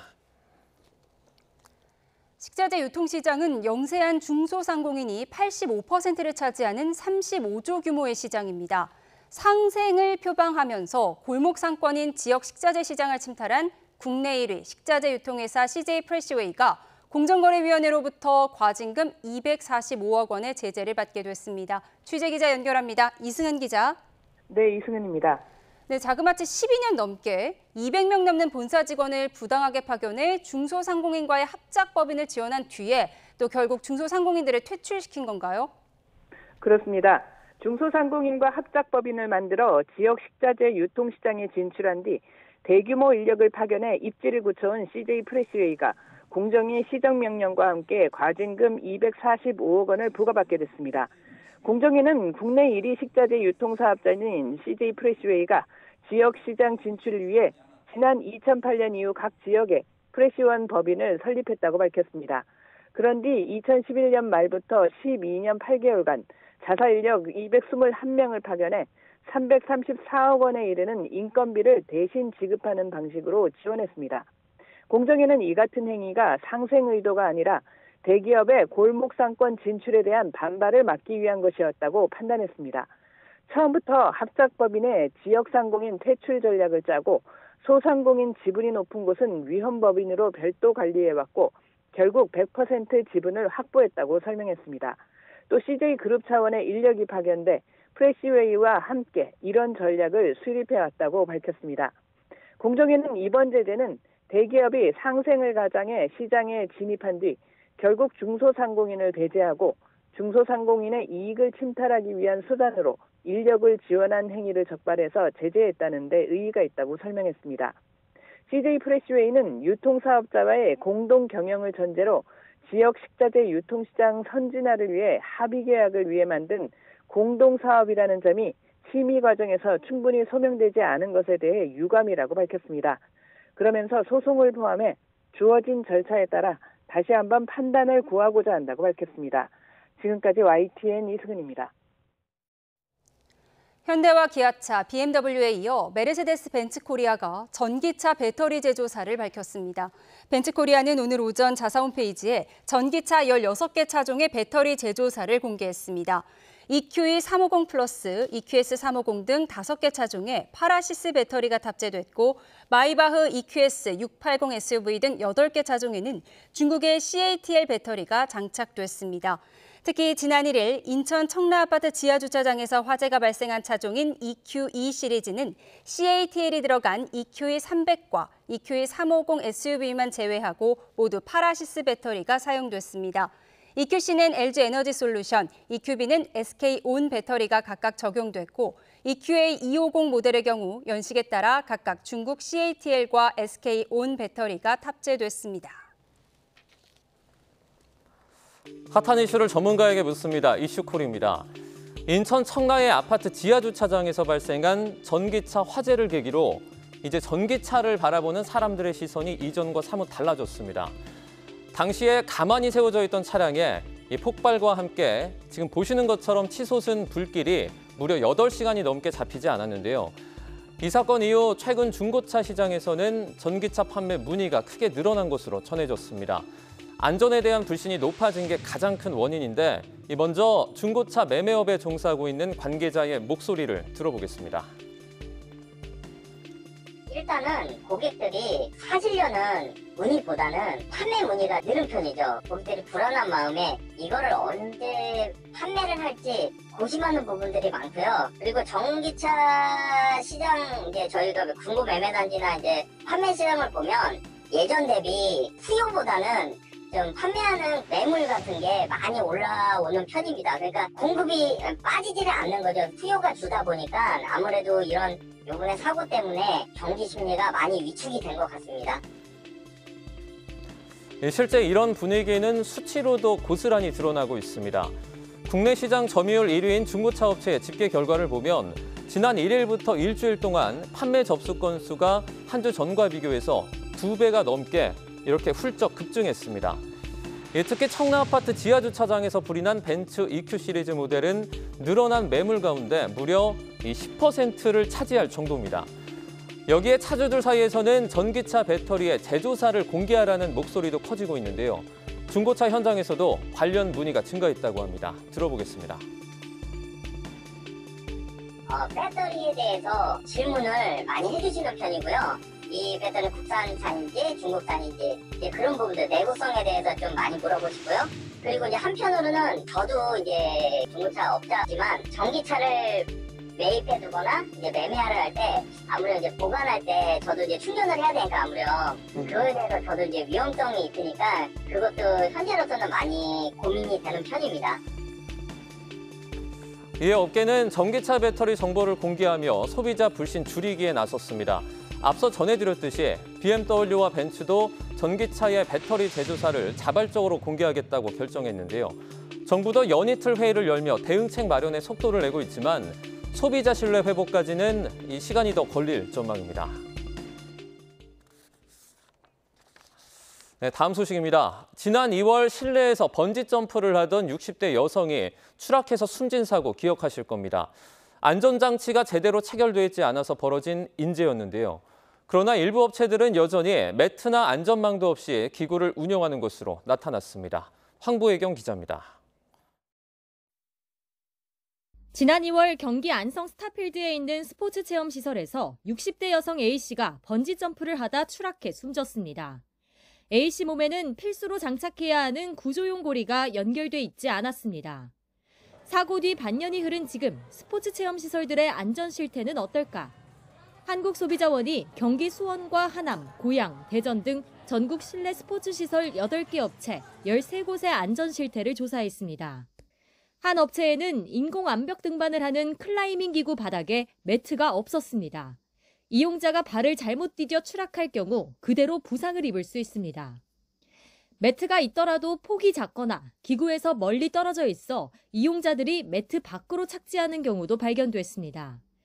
높은 곳에서 활강하는 짚라인 시설도 마찬가지입니다.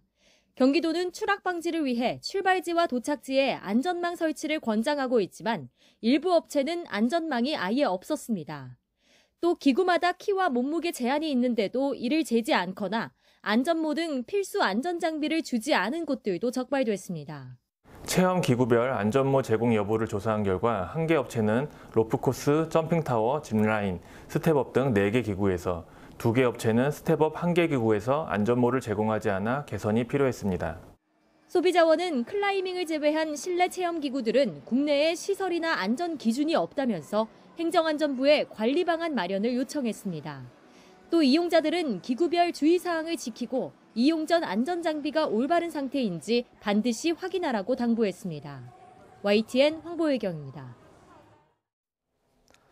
방탄소년단 멤버 슈가가 전동 스쿠터 음주운전으로 논란이 되고 있습니다. 사건을 축소한 의혹도 받고 있는 가운데 경찰이 슈가를 불러서 조사한다는 계획을 밝혔는데요. 이번 사건의 쟁점과 유튜버 탈덕 수용소 벌금 구형 등 다양한 사건 사고 소식 박성배 변호사와 함께 얘기 나눠보도록 하겠습니다. 어서 오세요. 안녕하십니까? 네, 지금 방탄소년단의 멤버 슈가가 최초의 해명과는 좀 다르게 그러니까 전동 킥보드가 아닌 전동 스쿠터를 타고 음주운전을 했다는 어떤 혐의를 받고 있는데요. 네네. 그렇다면 이제 킥보드를 탔을 때와 그리고 스쿠터를 탔을 때 이 어떤 형량이나 이런 것들이 많이 다릅니까? 근본적인 차이가 있습니다. 이 전동 스쿠터는 원동기 장치 자전거이고 전동 킥보드는 개인형 이동 장치입니다. 원동기 장치 자전거는 우리가 흔히 사용하는 용어로 오토바이에 해당합니다. 반면에 개인형 이동 장치는 그보다 작은 최근 출시되고 있는 이동 장치인데 중량이 30kg 미만이고 특히 시속 25km 이상 운행 시에 전동기가 작동하지 않는 자전거와 흡사한 이동 수단입니다. 이에 따라서 원동기 장치 자전거를 음주운전한 경우에는 일반 자동차를 운전할 때와 마찬가지의 형사처벌 규정이 적용되고 개인형 이동장치를 음주운전한 경우에는 10만 원의 범칙금 처분에 그칩니다. 전과 여부에 큰 차이가 발생하게 됩니다. 네, 지금 음주운전을 하는 거리도 처음 발표는 500m라고 했는데 이게 실제로는 더 길어서 이제 축소 의혹을 좀 받고 있거든요. 술도 사실 처음에는 맥주 한 잔 마셨다 그랬는데 혈중 알코올 농도 측정한 걸 보니까 0.2%가 넘게 나왔고요. 이렇게 사건을 축소하려고 했다라면 뭐 가중처벌도 받을 수 있는 겁니까? 음주운전 시의 주요 가중 요소는 음주양, 나아가서 운전 거리입니다. 여기에 운전으로 인한 위험이 어느 정도 야기되었는가, 동종 범죄 전력이 있는가도 충실하게 심리하게 되는데 최초 발표 시의 거리가 500m이다. 아마 직선 거리를 일컬은 것 같은데 실제 이동 거리는 750m가 넘는 것으로 보입니다.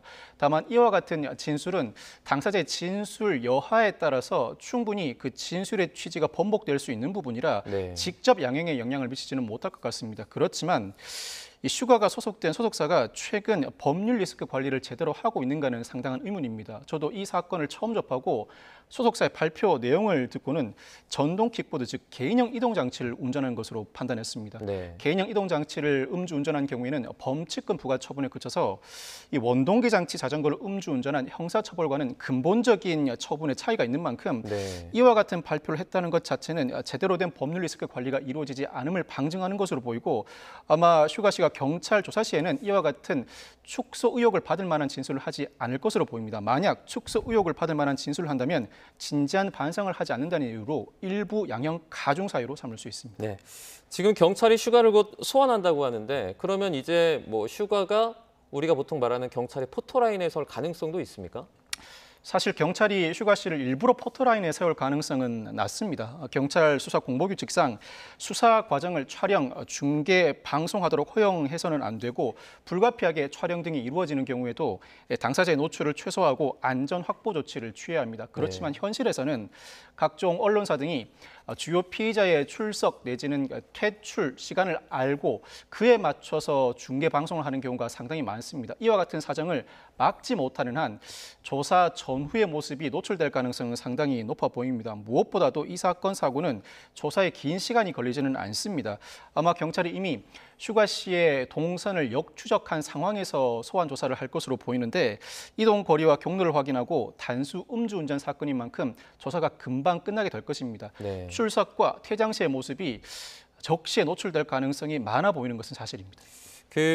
이번 사건의 어떤 핵심 쟁점은 음주량이라고도 하는데 실제로 아까 전에 잠시 언급을 했지만 0.2%가 넘게 나왔거든요. 네네. 이 정도 수준이면 술을 좀 적게 먹은 건 아니잖아요. 좀 네네. 영향을 많이 미칠까요? 상당히 많이 마신 만취 상태라고 할 수 있습니다. 네. 원동기 장치 자전거 음주운전은 일반 자동차 음주운전과 동일한 형사처벌이 이루어지게 되는데 우리나라 도로교통법상 자동차 음주운전은 혈중 알코올 농도 0.03% 이상, 0.08% 이상, 0.2% 이상 3단계로 나누어서 규정하고 있습니다. 특히 네. 0.2% 이상은 상당한 만취 기준을 넘어서는 음주량으로서 징역 2년에서 5년, 벌금 1,000만 원에서 2,000만 원이 부과되는 상당히 중한 처벌이 예정돼 있습니다. 네. 특히 도로교통상의 위험을 야기하거나 공무 수행상 상당한 지장을 초래한 경우에는 초범이라고 하더라도 실형이 선고되는 경우가 있습니다만 이 사안에서 슈가 씨가 동종 범죄 전력은 없어 보이고 진지한 반성을 한다면 1,000만 원 남짓의 구약식에 그칠 가능성이 상당히 높긴 합니다. 네. 이는 진술 태도에 따라 달라질 것으로 보이고 특히 슈가 씨는 상당한 음주 운전을 한 이상 면허 취소 처분도 불가피한데 아마 경찰 조사를 받는 과정에서 곧바로 면허 취소 처분 절차가 이루어질 것으로 보입니다. 임시 운전 면허증을 발급받고 그 이후 40일 이후에는 곧바로 음주운전 면허 취소 처분이 이루어질 것으로 보입니다. 네. 지금 슈가 씨가 사실은 일반인의 신분이 아닙니다. 사회복무를 하고 있지 않습니까? 네네. 이렇다 보니까 어떤 슈가 씨의 사회복무 그 근무 자체가 태만한 거 아니냐 이런 의혹도 나오고 있어요. 사실 음주운전이 발생한 시간이 근무 시간 이후이다 보니 병무청은 따로 징계 처분을 할 수 없다는 입장입니다. 그렇지만 논란이 일자 일각에서는 슈가 씨의 평소 근무 태만 등도 조사해야 한다는 의견이 나오고 있는데 이 사회복무요원의 근태에 대해서는 상당히 상세한 규정이 따로 마련되어 있습니다. 복무이탈 시에는 7일 이내 복무이탈의 경우에는 5배수 연장근무를 실시하고 8일 복무이탈부터는 3년 이하의 징역, 형사처벌에 해당하게 됩니다. 뿐만 아니라 임무수행 태만 행위도 지각이나 무단조퇴가 7회 이내일 때에는 회당 5일 연장근무를 행하지만 8회 이상일 경우에는 1년 이하의 형사처벌을 부과하게 됩니다. 이와 같은 복무이탈, 임무수행 태만 행위뿐만 아니라 명령 위반, 근무기각 문란 행위 등 전반적인 근태에 대한 조사가 이루어질 가능성을 배제하지 못하고 이 사건을 계기로 근무 시간 이후에 형사처벌을 부과받을 만한 비위 행위가 발생했을 때는 사회복무요원에 대한 징계 관련 규정이 새롭게 마련될 가능성도 배제하지 못합니다. 네. 지금 온라인에서는 차량의 어떤 그 운전대 또는 대시보드 앞에서 술병을 같이 사진 찍어서 올리는 슈가 챌린지라는 게 유행을 한다고 합니다. 그러니까 이제 뭐 이분들이 술을 마셨는지 아닌지는 저희가 뭐 확인할 수는 없겠지만 이것 자체가 좀 논란이 될 수 있는 사안 같아요. 물론 이 사안은 국내보다는 해외에서 빈번하게 발생하고 있습니다. 해외 SNS에 차량 대시보드 위에 이 술병을 올려놓고 사진과 영상을 찍어 올리는 분들이 상당히 많은데 그 밑에 슈가나 BTS를 지지하는 글을 올리고 있습니다. 음주운전 자체는 어떠한 변명이 부과된다고 하더라도 이를 해명할 수 없는 사안인데 마치 이 사안에도 불구하고 슈가나 BTS를 지지하는 듯한 모양새를 비추고 있습니다. 실제로 이와 같은 SNS 글을 올린 자가 술을 마신 상태라면 당연히 음주운전에 해당하겠습니다만 그 여부를 확인할 수 없을지언정 이와 같은 팬심은 오히려 일반 대중에게 더 반감을 불러일으킬 수밖에 없어 보입니다. 자, 일각에서는 이게 팬심이 아니라 안티팬들이 일부러 어떻게 보면 더 좀 곤란하게 하려고 올린 것이다. 이런 말도 좀 나오고 있어요. 어떻게 보십니까? 자연스럽게 이와 같은 반응이 나올 수밖에 없습니다. SNS에서 어떤 영상이나 게시물이 유행하기 시작하면 이를 무작정 따라하는 경향은 상당히 큽니다. 단순히 따라하기 수준에 그치거나 나아가서 이를 기화로 팬덤에 대한 반감을 불러일으킬 의도로 안티팬이 관련 게시물을 올렸을 가능성도 배제하지 못합니다. 이 논란 자체가 슈가 씨가 어느 정도 국내뿐만 아니라 해외 모든 세계인들에게 영향을 미치는가 그 영향력을 가늠해 볼 수 있습니다. 이와 같은 논란이 불거지자 각종 갑론을박이 벌어지고 있습니다만 이와 같은 논란을 자초한 슈가 씨가 결자해제의 자세로 충실히 경찰 조사에 임해야 할 것 같습니다. 네, 이제 슈가 씨의 어떤 음주운전 관련된 내용은 저희가 또 추가적인 내용이 들어오는 대로 계속해서 전해드리도록 하고요. 자, 다음 주제입니다. 검찰이 이제 유튜브 채널 중에 탈덕 수용소라고 있었는데 이 운영자인 박모 씨에게 벌금 300만 원을 구형을 했습니다. 그러니까 가수 강다니엘 씨의 어떤 명예를 훼손했다 이런 혐의를 받고 있어요. 이 탈덕 수용소를 운영해온 박 씨가 가수 강다니엘 씨에 관한 허위 영상을 게시한 혐의, 즉 정보통신망법상 명예훼손 혐의로 불구속 기소됐습니다. 네. 마지막 공판 절차에서 검사가 벌금 300만 원을 선고해달라고 구형했는데 사실 박 씨의 경우에는 강다니엘 씨뿐만 아니라 장원영 씨 등 유명인 7명을 상대로도 허위 영상물을 게시한 혐의로 추가 기소된 상황입니다. 네. 이 사안에서는 아마 초범임을 이유로 벌금형이 선고될 가능성이 높아 보이긴 합니다만 추가 기소된 사안에서도 유사한 혐의로 유죄가 인정될 경우에는 그 사안이 상당히 반복된 행위인 만큼 실형 선고 가능성을 배제하지 못할 것 같습니다. 어제 열린 탈덕 수용소 운영자 이 박모 씨 결심 공판이 있었는데 여기서 이제 자신의 채널명을 모른다, 그 뜻을 잘 모른다 이렇게 말을 하기도 했습니다. 만약에 이게 사실인지 아닌지는 저희가 잘 모르겠지만 경찰 수사에서 이런 식으로 대답을 하면 조금 안 좋은 그 처벌을 받을 수도 있지 않습니까? 양형에 상당히 좋지 않은 영향을 미치는데 변호인이 적절한 조언을 해줘야 할 것 같습니다. 네. 무엇보다도 재판부가 마지막 공판기일에 박 씨에게 탈덕이 무슨 뜻인지 물었더니 별 뜻 없이 지은 이름이고 모르겠다라고 답변을 했습니다. 탈덕은 사실 우리 국민 누구나 아는 용어입니다. 네. 열렬한 팬으로서의 활동을 더 이상 하지 않는다는 의미인데 재판에 임하는 태도가 상당히 문제될 가능성이 높아 보입니다. 뿐만 아니라 이 박 씨는 지난 7월 재판에도 재판 당일날 불출석 사유서를 제출하고 출석하지 않아 재판부가 다음에도 출석하지 않으면 구속영장을 발부하겠다고 공언하기까지 한 상황입니다. 네. 특히 박 씨는 혐의를 부인하고 있습니다. 여러 기사와 커뮤니티 게시글을 통해서 사실인 줄 알고 게시했고 뿐만 아니라 명예를 훼손할 의도는 없었다고 항변하고 있는데 여기에 이와 같은 탈덕의 의미를 제대로 설명하지 않거나 그동안 2억 5천만 원 상당의 수익도 올린 것으로 알려져 있는데 네. 이와 같은 사정이 두루 고려된다면 양형에 상당히 불리하게 작용할 것 같습니다. 네. 상당히 심각한 피해를 야기하고 범행 수법도 불량하다고 볼 수 있는데 여기에 네. 진지한 반성까지 하지 않는다. 중한형, 예상외로 중한형이 선고될 가능성을 배제하지 못합니다. 지금 저희가 보여드리고 있는 사진을 보면 이제 경찰에 출석하고 있는 모습인데 가발을 쓰고요, 모자를 쓰고 이제 얼굴이 거의 보이지 않게 마스크랑 뿔테로 가렸습니다. 네. 이런 식으로 조금 좀 말씀을 드리자면 우스꽝스러운 그런 행색으로 출석을 하는 것은 뭐 다른 문제는 없습니까?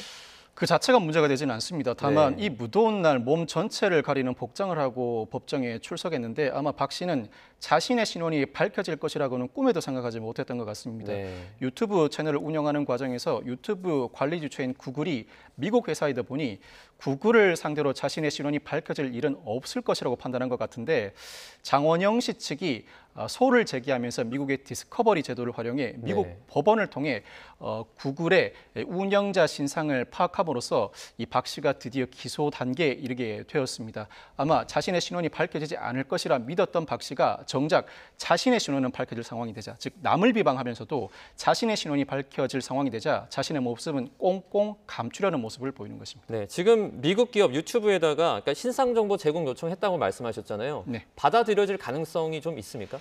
우리나라는 디스커버리 제도를 운영하고 있지 않습니다만 미국 법원은 디스커버리 제도를 운영하고 있습니다. 네. 디스커버리 제도는 소송 초기에 양 당사자가 자신들이 보유하고 있는 각종 증거와 자료를 모두 오픈하는 제도입니다. 네. 이 사건의 경우에 장원영 씨 등이 이 박 씨를 이미 형사 고소했습니다만 물론 수사기관과 한미사법공조 시스템으로 일부 신상을 확인할 수 있습니다. 그렇지만 그 시간이 상당히 소요될 것을 우려해서 장원영 씨 측이 캘리포니아주 법원, 구글 본사가 소재한 곳이 캘리포니아주입니다. 캘리포니아주 법원에 미국 디스커버리 제도를 활용해서 4차례 신상 정보 제공 요청을 했고 그동안에 이 박 씨의 행각이 상당히 악의적이라고 판단했는지 미국 법원도 이례적으로 정보 제공 명령을 바람으로써 박 씨의 신상이 공개됐습니다. 이를 토대로 관련 사건에서도 수사와 기소가 온전하게 이루어지게 됐습니다. 이번에 그러니까 탈덕 수용소 같은 사이버 레카 이런 유튜버들뿐만 아니라 그 이전에 찌양 관련된 사태들도 최근에 많이 이슈가 되지 않았습니까? 네네. 이런 그러니까 그 인터넷으로 그 무분별하게 정보를 실어 나르는 사이버 레카들과 관련한 어떤 규제도 좀 있어야 하지 않을까요? 일반 범죄와 달리 볼 필요는 없어 보입니다. 일반 범죄를 억제하기 위해서는 검거 가능성을 높이고 범죄로 벌어들이는 수익보다 그 불이익이 더 크다는 위화 효과를 주면 그 범죄는 감소하기 마련입니다. 네. 이 사안의 경우에도 구글 본사를 통해서 상황에 따라서는 특히 악질적인 범죄에 해당하는 행각을 벌인 이들에 대해서는 그 신원을 확보할 가능성을 어느 정도 확보해 두어야 합니다. 네. 이 장원영 씨 사례가 선례로서 기능할 것으로 보이는데 검거될 가능성이 상당히 높다는 인식에 이르면 이와 같은 행위는 자제될 수밖에 없습니다. 뿐만 아니라 범죄수익은닉규제법이 재작년에 개정되면서 그 적용 대상 범죄가 일반 범죄로 확대됐습니다. 이 명예훼손 행위를 통해서 벌어들인 수입 모두를 몰수하거나 추징할 수 있는 가능성이 열린 만큼 적발 가능성이 높아지고 범죄로 형사처벌을 받게 되면 자신이 취득했던 재산상 이익을 모두 박탈된다는 인식이 강해지면 강해질수록 네. 이와 같은 범죄는 줄어들 수밖에 없을 것 같습니다. 네, 저희가 다음 주제도 좀 살펴보도록 하겠습니다. 자, 마지막 사건인데요. 이제 2인조 절도범이 등장을 합니다. 금은방에 침입을 했는데 실제로 금품은 아예 훔치지 못할 뿐만 아니라 보지도 못했다고요? 이 30대 남성 2인조 절도범이 상당히 급하게 망치로 금은방 유리문을 깨고 금은방에 들어갑니다. 그런데 귀금속 진열대를 보고는 곧바로 밖으로 돌아 나옵니다. 지금 영상이죠? 그렇습니다. 네. 밖에서 대기하고 있던 이 2인조 절도범 중 한 명이 왜 바로 나오는가 물어봤더니 귀금속이 전혀 없다고 답변을 했다고 합니다. 알고 봤더니 이 귀금속 금은방에서는 금고형 진열장을 운영하고 있었는데 이 금고형 진열장은 관리자가 없을 때 진열된 귀금속이 바닥으로 내려가고 그 위를 알루미늄 합금이 얹는 형태로 기능하게 됩니다. 즉 언뜻 보기에는 아무런 귀금속이 없는 것으로 보이기 마련인데 사전 답사를 제대로 하지 못했던지 귀금속이 전혀 없다고 판단하고 귀금속을 전혀 훔치지 못한 채 곧바로 도주하고 말았습니다. 네, 이제 들어가자마자 거의 몇 초입니까? 한 4, 5초 만에 나오는 것 같은데요. 자, 이 금고형 진열대가 있어서 좀 다행이었던 것 같습니다. 최근에 금고래에서 관련된 절도 사건들이 좀 많이 들려오는 것 같아요.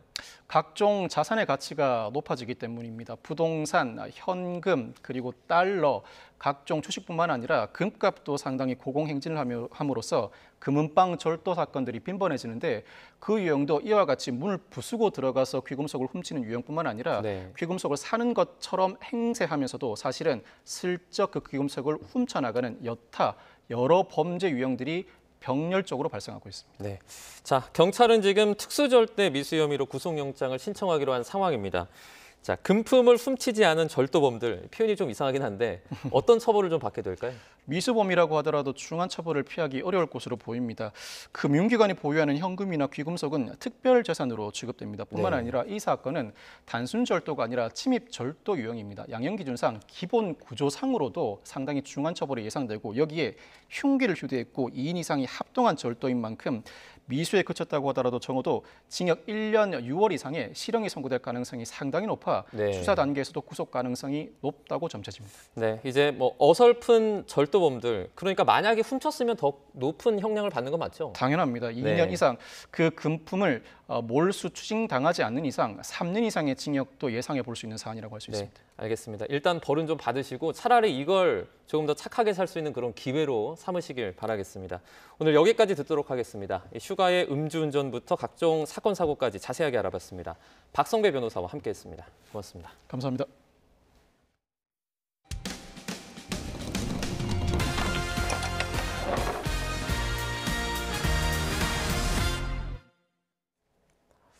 같은 대학 동아리에서 만난 남자친구에게 교제폭력을 당했다는 제보가 YTN에 들어왔습니다. 피해자는 결별을 요구했다 구타까지 당해 경찰과 학교에 신고했지만 적극적인 조치가 없어 무용지물이었다며 불안을 호소했습니다. 윤태인 기자입니다. 서울의 한 대학에 다니는 A씨의 삶은 지난해 말부터 악몽입니다. 같은 학교 동아리 회원인 전 남자친구에게 결별을 통보하자 협박이 시작됐습니다. 응급실 구급차가 와서 응급실에 실려왔다. 이런 내용을 담은 문자 메시지를 보내기도 했고 A씨는 여기에 못 이겨 가해자와 재결합했지만 폭행이 이어졌고 다시 결별을 통보하자 이번에는 동아리 MT에서 온몸이 짓밟히며 구타를 당했습니다. 사건 직후 가해자는 자필로 쓴 반성문을 보냈지만 변명뿐이었습니다. 자신이 정신병이 있고 이별 통보까지 받아 제정신이 아닌 상태에서 술을 많이 마셨기 때문이었다거나 자신은 슬프고 힘든데 홀로 두고 떠났다며 A씨를 탓하기도 했습니다. A씨는 경찰에 피해 사실을 신고했지만 소용이 없었습니다. 경찰이 가해자에게 경고하는 데 그쳤을 뿐 접근이나 연락을 금지하는 등의 조치는 없었기 때문입니다. 66통 정도 부재중 전화가 와 있더라고요. 스토킹법으로 처벌될 수 있다라고 경고는 하셨지만 그게 응급조치, 긴급 응급조치로 그게 처리는 안 된 것 같더라고요. 이렇게 피해가 이어지고 나서야 3개월 동안 100m 접근 금지, 통신 접촉 금지 등의 명령이 내려졌습니다. 학교에도 피해 사실을 알렸지만 별다른 대응이 없는 상황. 학교가 가해자를 징계하기로 결정하면 근신이나 정학, 제적 등의 조치를 할 수 있지만 몇 달째 관련 회의조차 열리지 않았습니다. 분명히 1학기 내에는 그 인권센터 내부에서의 대책위원회가 열릴 것이다라고 답변을 받았었는데 계속 미뤄지더니 지금은 8월 달에 대책위원회 회의 일정이 정해지면 또 다시 연락드리겠다. 가해자는 폭행과 상해, 모욕, 스토킹 처벌법 위반 등의 혐의로 재판에 넘겨졌지만 A씨의 불안은 끝나지 않습니다.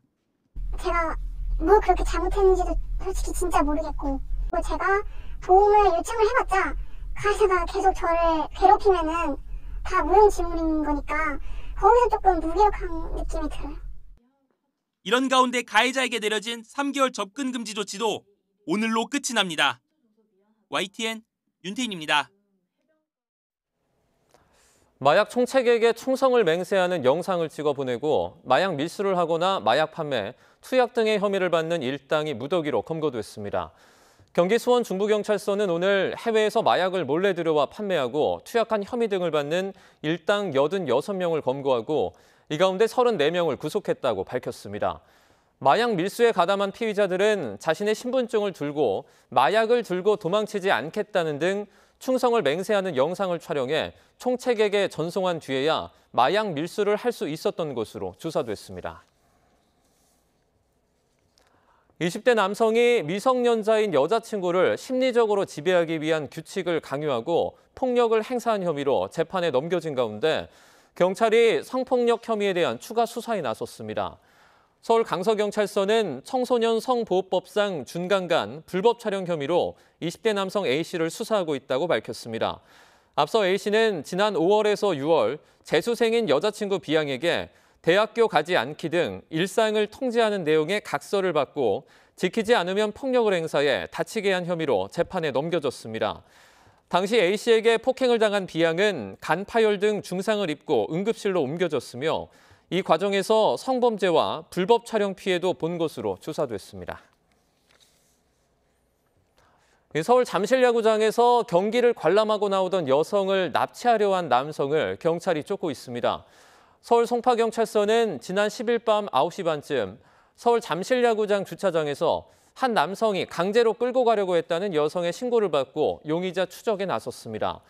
이 남성은 피해 여성이 소리를 지르며 저항하자 현장에서 달아난 것으로 알려졌습니다. 카카오페이가 중국 최대 핀테크 기업인 엔트그룹 계열사 알리페이로 개인 신용정보를 고객 동의 없이 넘긴 사실이 적발됐습니다.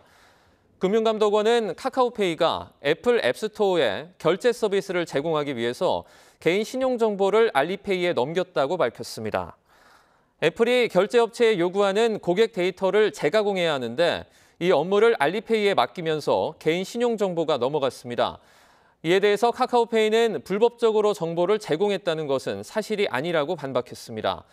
앱스토어 결제를 위해서 꼭 필요한 정보가 이전된 것으로 카카오페이와 알리페이, 애플 사이의 업무 위탁 방식을 따른 만큼 사용자 동의가 필요 없다고 해명했습니다. 79주년 광복절이 이틀 앞으로 다가왔습니다. 광복절을 앞두고 호국 영령들의 헌신을 기리기 위한 행사가 펼쳐지고 있는데요. 지금 서울에서는 국가유공자를 예우하고 광복절의 의미를 되새겨보는 행사가 열렸습니다. 현장에 YTN 이슈 리포터가 나가 있습니다. 이민재 리포터. 네, 서울 잠실에 나와 있습니다. 네, 국가와 국민을 위해 헌신한 유공자들에게 감사와 존경을 표현하는 행사가 진행 중이라고요.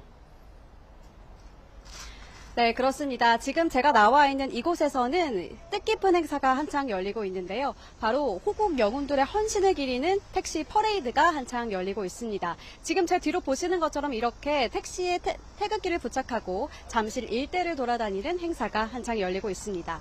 네, 오늘만큼은 도심을 누비면서 승객의 안전을 책임졌던 택시들이 오늘 잠시 생업을 중단하고 호국 영웅들의 모시는 행진에 참여했습니다. 태극기를 달고 택시를 운전하는 시민들은 모두 송파 모범 운전자회 회원들로 오늘 위해서 한마음 한뜻으로 모였습니다.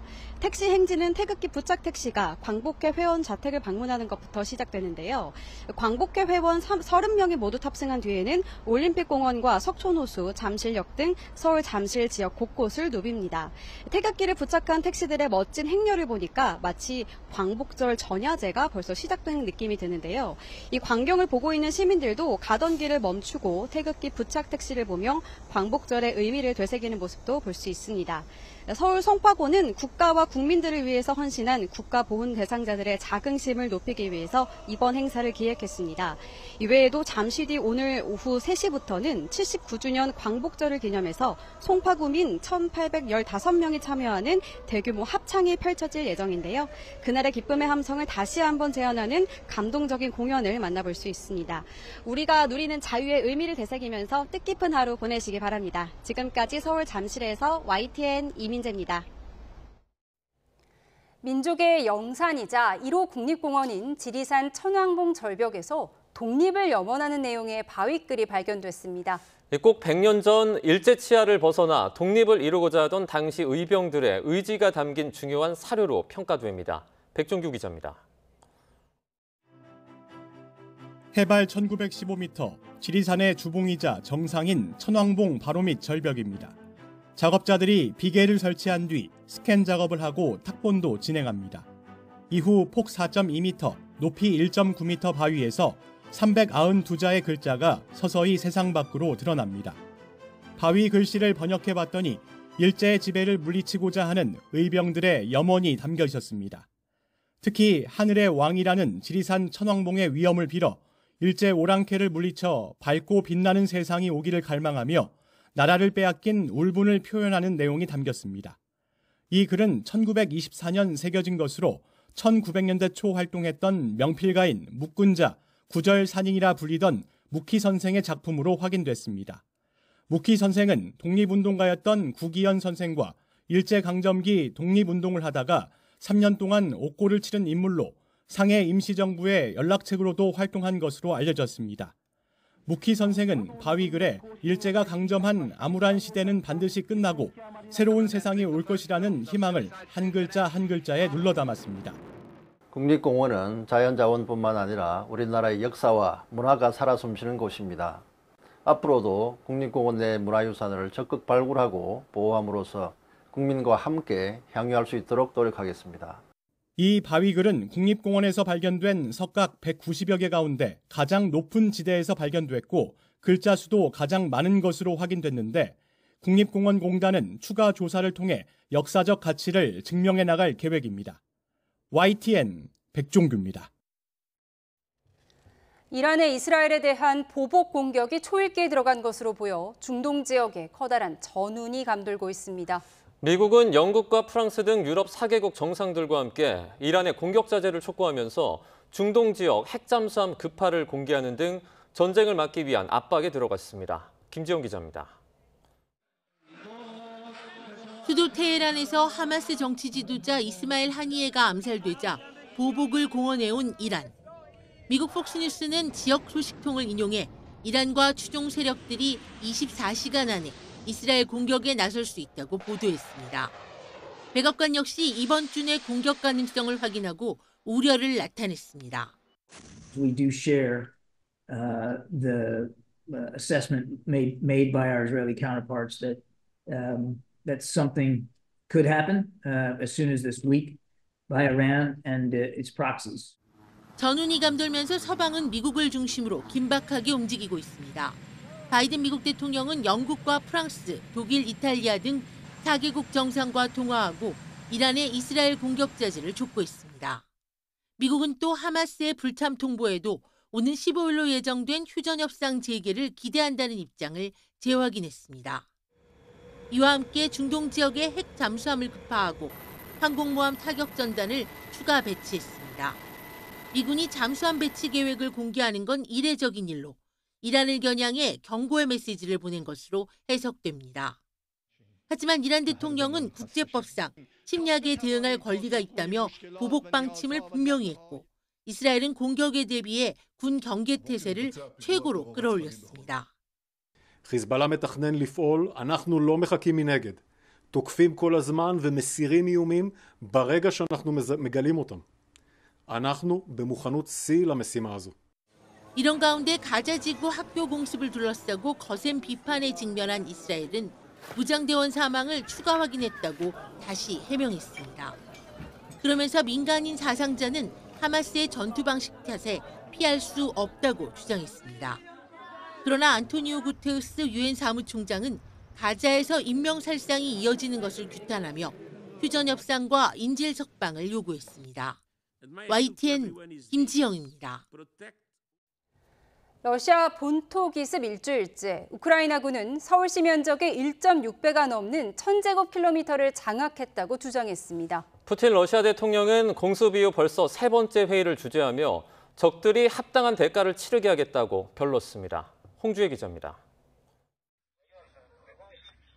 우크라이나 병사가 동료 병사의 어깨를 밟고 올라가 건물 외벽에 있는 러시아 국기를 향해 손을 뻗습니다.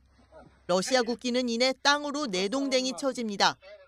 러시아 본토 기습 일주일째, 우크라이나군은 접경 지역인 쿠르스크주에 진입해 작전을 수행하고 있다고 확인했습니다.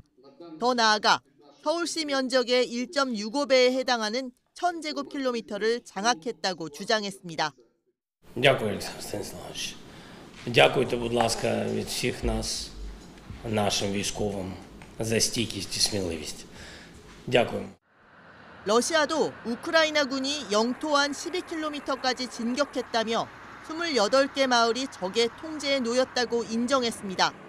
본토 피습과 관련해 세 번째로 회의를 주재한 푸틴 대통령은 우크라이나가 협상에서 유리한 위치를 차지하려 도발하고 있다고 평가했습니다. 이어 민간인을 공격하거나 원자력 발전소 시설을 위협하는 사람들과 무슨 협상을 할 수 있겠느냐며 평화 협상이 어려워졌음을 시사했습니다. Противник, безусловно, получит достойный ответ, а все цели, стоящие перед нами, вне всяких сомнений, будут достигнуты. 우크라이나와 러시아 사이 격렬한 교전이 벌어지는 쿠르스크 지역은 유럽행 천연가스관이 지나는 곳이기도 합니다. 그런데 위성사진 판독 결과 최근 이곳의 가스관 계측소가 피해를 입은 것으로 나타났습니다. 이미 지난 2022년 노르트스트림 가스관 폭파로 에너지 대란을 겪은 적 있는 유럽은 가스 수송로가 또 막히는 것 아닌지 우려의 시선으로 전황을 지켜보고 있습니다. YTN 홍주혜입니다. 런던 도심에서 대낮에 한 남성이 흉기를 휘둘러 11살 어린이와 어머니가 다치는 사건이 발생했습니다. 최근 영국에선 흉기 난동으로 어린이들이 숨진 이후 극우 폭력 시위로 격화되기도 했는데 현재 경찰은 테러와 관계가 없다고 선을 그었습니다. 정유신 기자의 보도입니다. 경찰이 거리에서 남성 한 명을 붙잡고 몸수색을 하고 있습니다. 현지 시간 12일 낮 런던 시내 중심부인 레스터 광장에서 흉기를 휘두른 30대 백인 남성이 경찰에 체포됐습니다. 흉기 난동 당시 11살 여자 어린이와 34살 어머니가 다쳐 병원으로 옮겨졌습니다. 어린이는 중상을 입었지만 생명엔 지장이 없고 어머니는 가벼운 부상을 입은 것으로 전해졌습니다.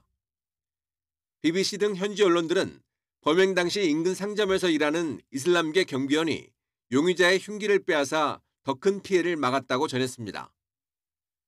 경찰은 용의자와 피해자가 서로 모르는 사이로 테러 징후는 없는 것으로 보고 최근 극우 폭동과 관련이 있는지 조사하고 있습니다.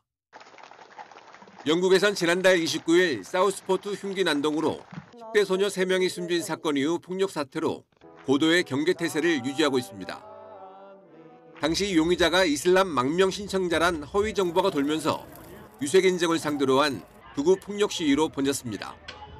That this was a Muslim suspect, and he was a person who'd recently arrived in the UK via a boat, and he was an asylum seeker. All of that information was incorrect. 극우 반移民시위는 키어 스티머 총리의 강경 대응 방침과 인종차별에 반대하는 대대적인 맞불 시위에 막혀 주춤해진 상태입니다. 영국 수사당국은 폭력 시위에 가담한 900여 명을 체포하고 12살 미성년자를 포함한 400여 명을 재판에 넘겼습니다. YTN 정신입니다.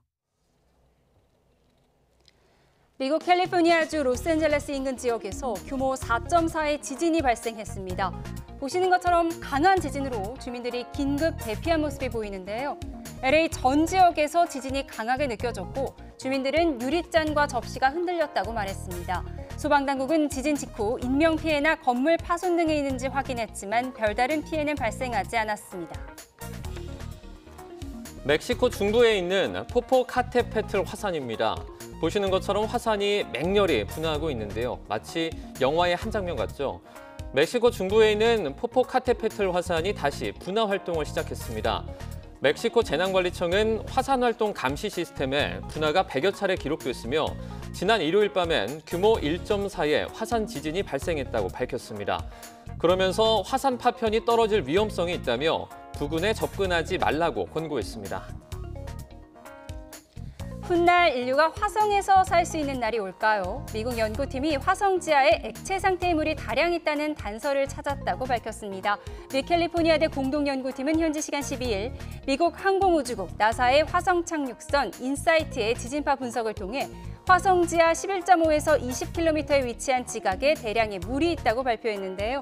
발견된 지하수는 매우 깊은 곳에 있어 화성 탐사와 거주에 직접 활용하긴 어렵지만 과거 화성에 있었을 것으로 추정되는 바다의 행방에 대해 실마리를 제공할 것으로 기대됐습니다. 거리의 화가 뱅크시가 또 동물 벽화를 선보였습니다. 벌써 8번째인데요. 이번 작품은 버려진 자동차에 마치 올라타려는 듯한 코뿔소를 그린 벽화입니다. 마치 코뿔소가 건물 앞에 주차된 이 고장난 자동차를 타고 있는 듯한 인상을 주는데요. 지난 8일 이 매일 동물을 테마로 한 작품을 런던 시내거리에 선보인 뱅크시는 이번에도 새 작품을 인스타그램에 게재하면서 소유권은 상대방에게 있다고 밝혔습니다. 꼬물꼬물 아기 홍학이 알을 깨고 나옵니다. 미국 시카고 지역 동물원에서 멸종 위기종으로 희귀 보호동물인 홍학이 무려 4마리나 태어난 건데요. 시카고 브룩필드 동물원은 지난달 26일 2마리가 부화했고 7월 28일에 1마리, 8월 7일에 막내가 태어났다고 밝혔습니다. 카리브해 연안과 남미 북부 해안선, 미국 남동부 지역에 서식하는 쿠바 홍학은 2살이 되면 완전히 성장해 특유의 분홍색 깃털을 갖게 됩니다. 동물원 측은 오는 19일부터 새끼 홍학들을 일반에 공개할 예정입니다.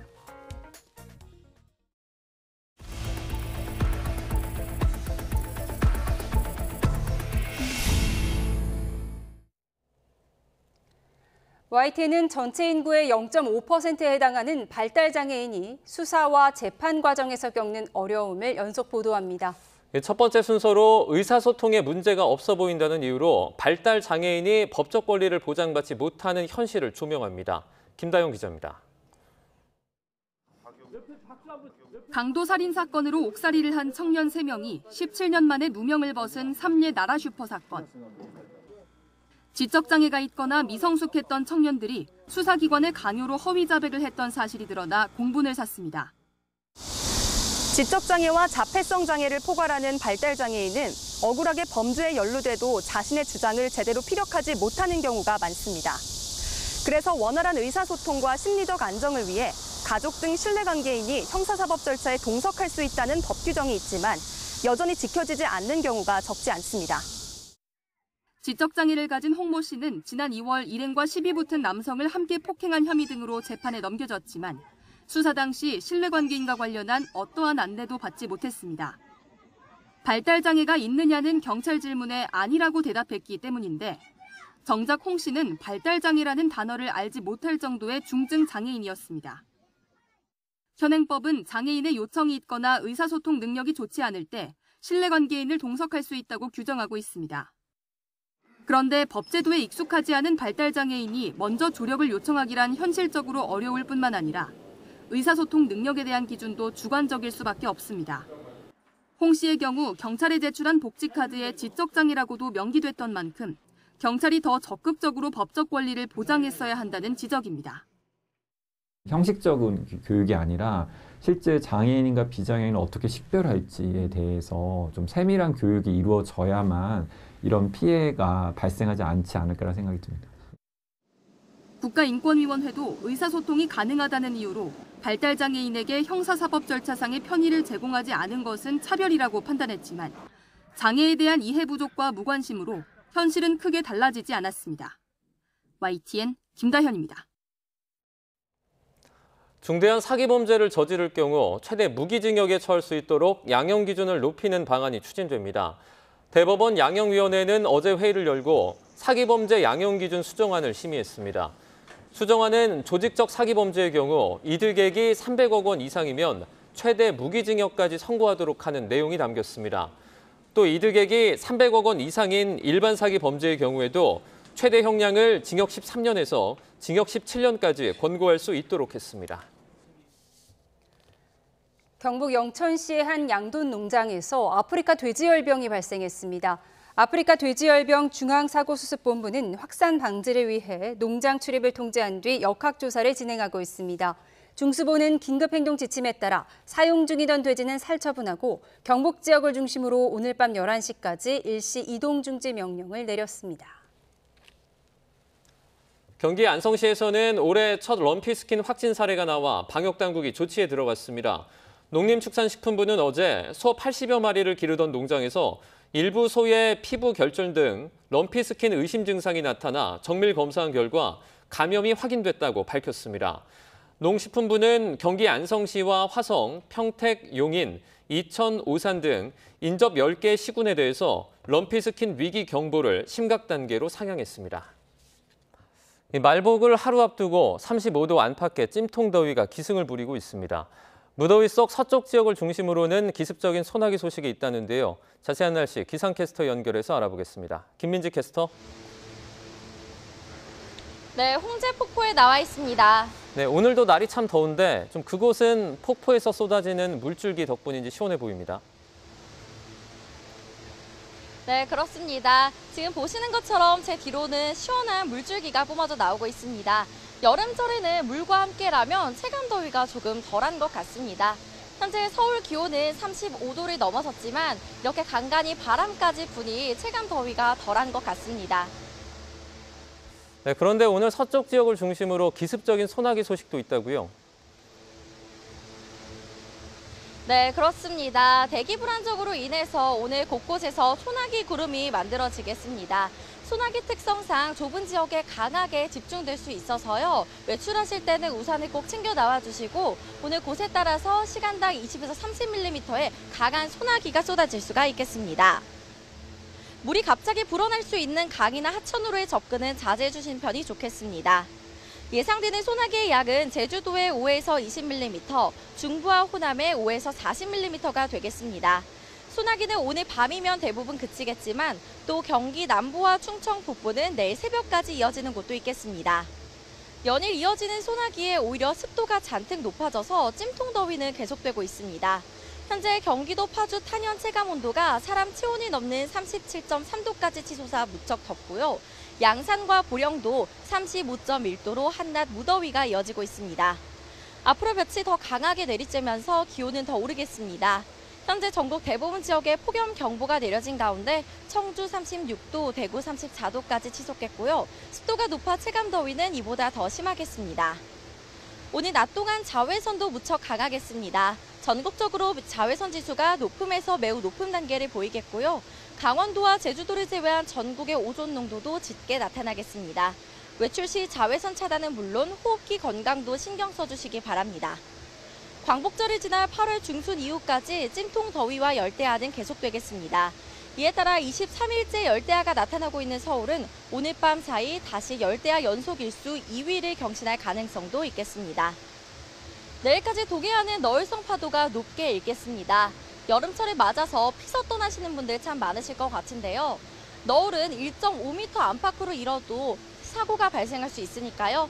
해안가 접근을 자제해 주시기 바랍니다. 지금까지 YTN 김민지입니다. 뉴스나우 오늘 순서 여기서 마치겠습니다. 내일 오전 11시 반 더 생생한 뉴스로 찾아뵙겠습니다. 여러분 고맙습니다.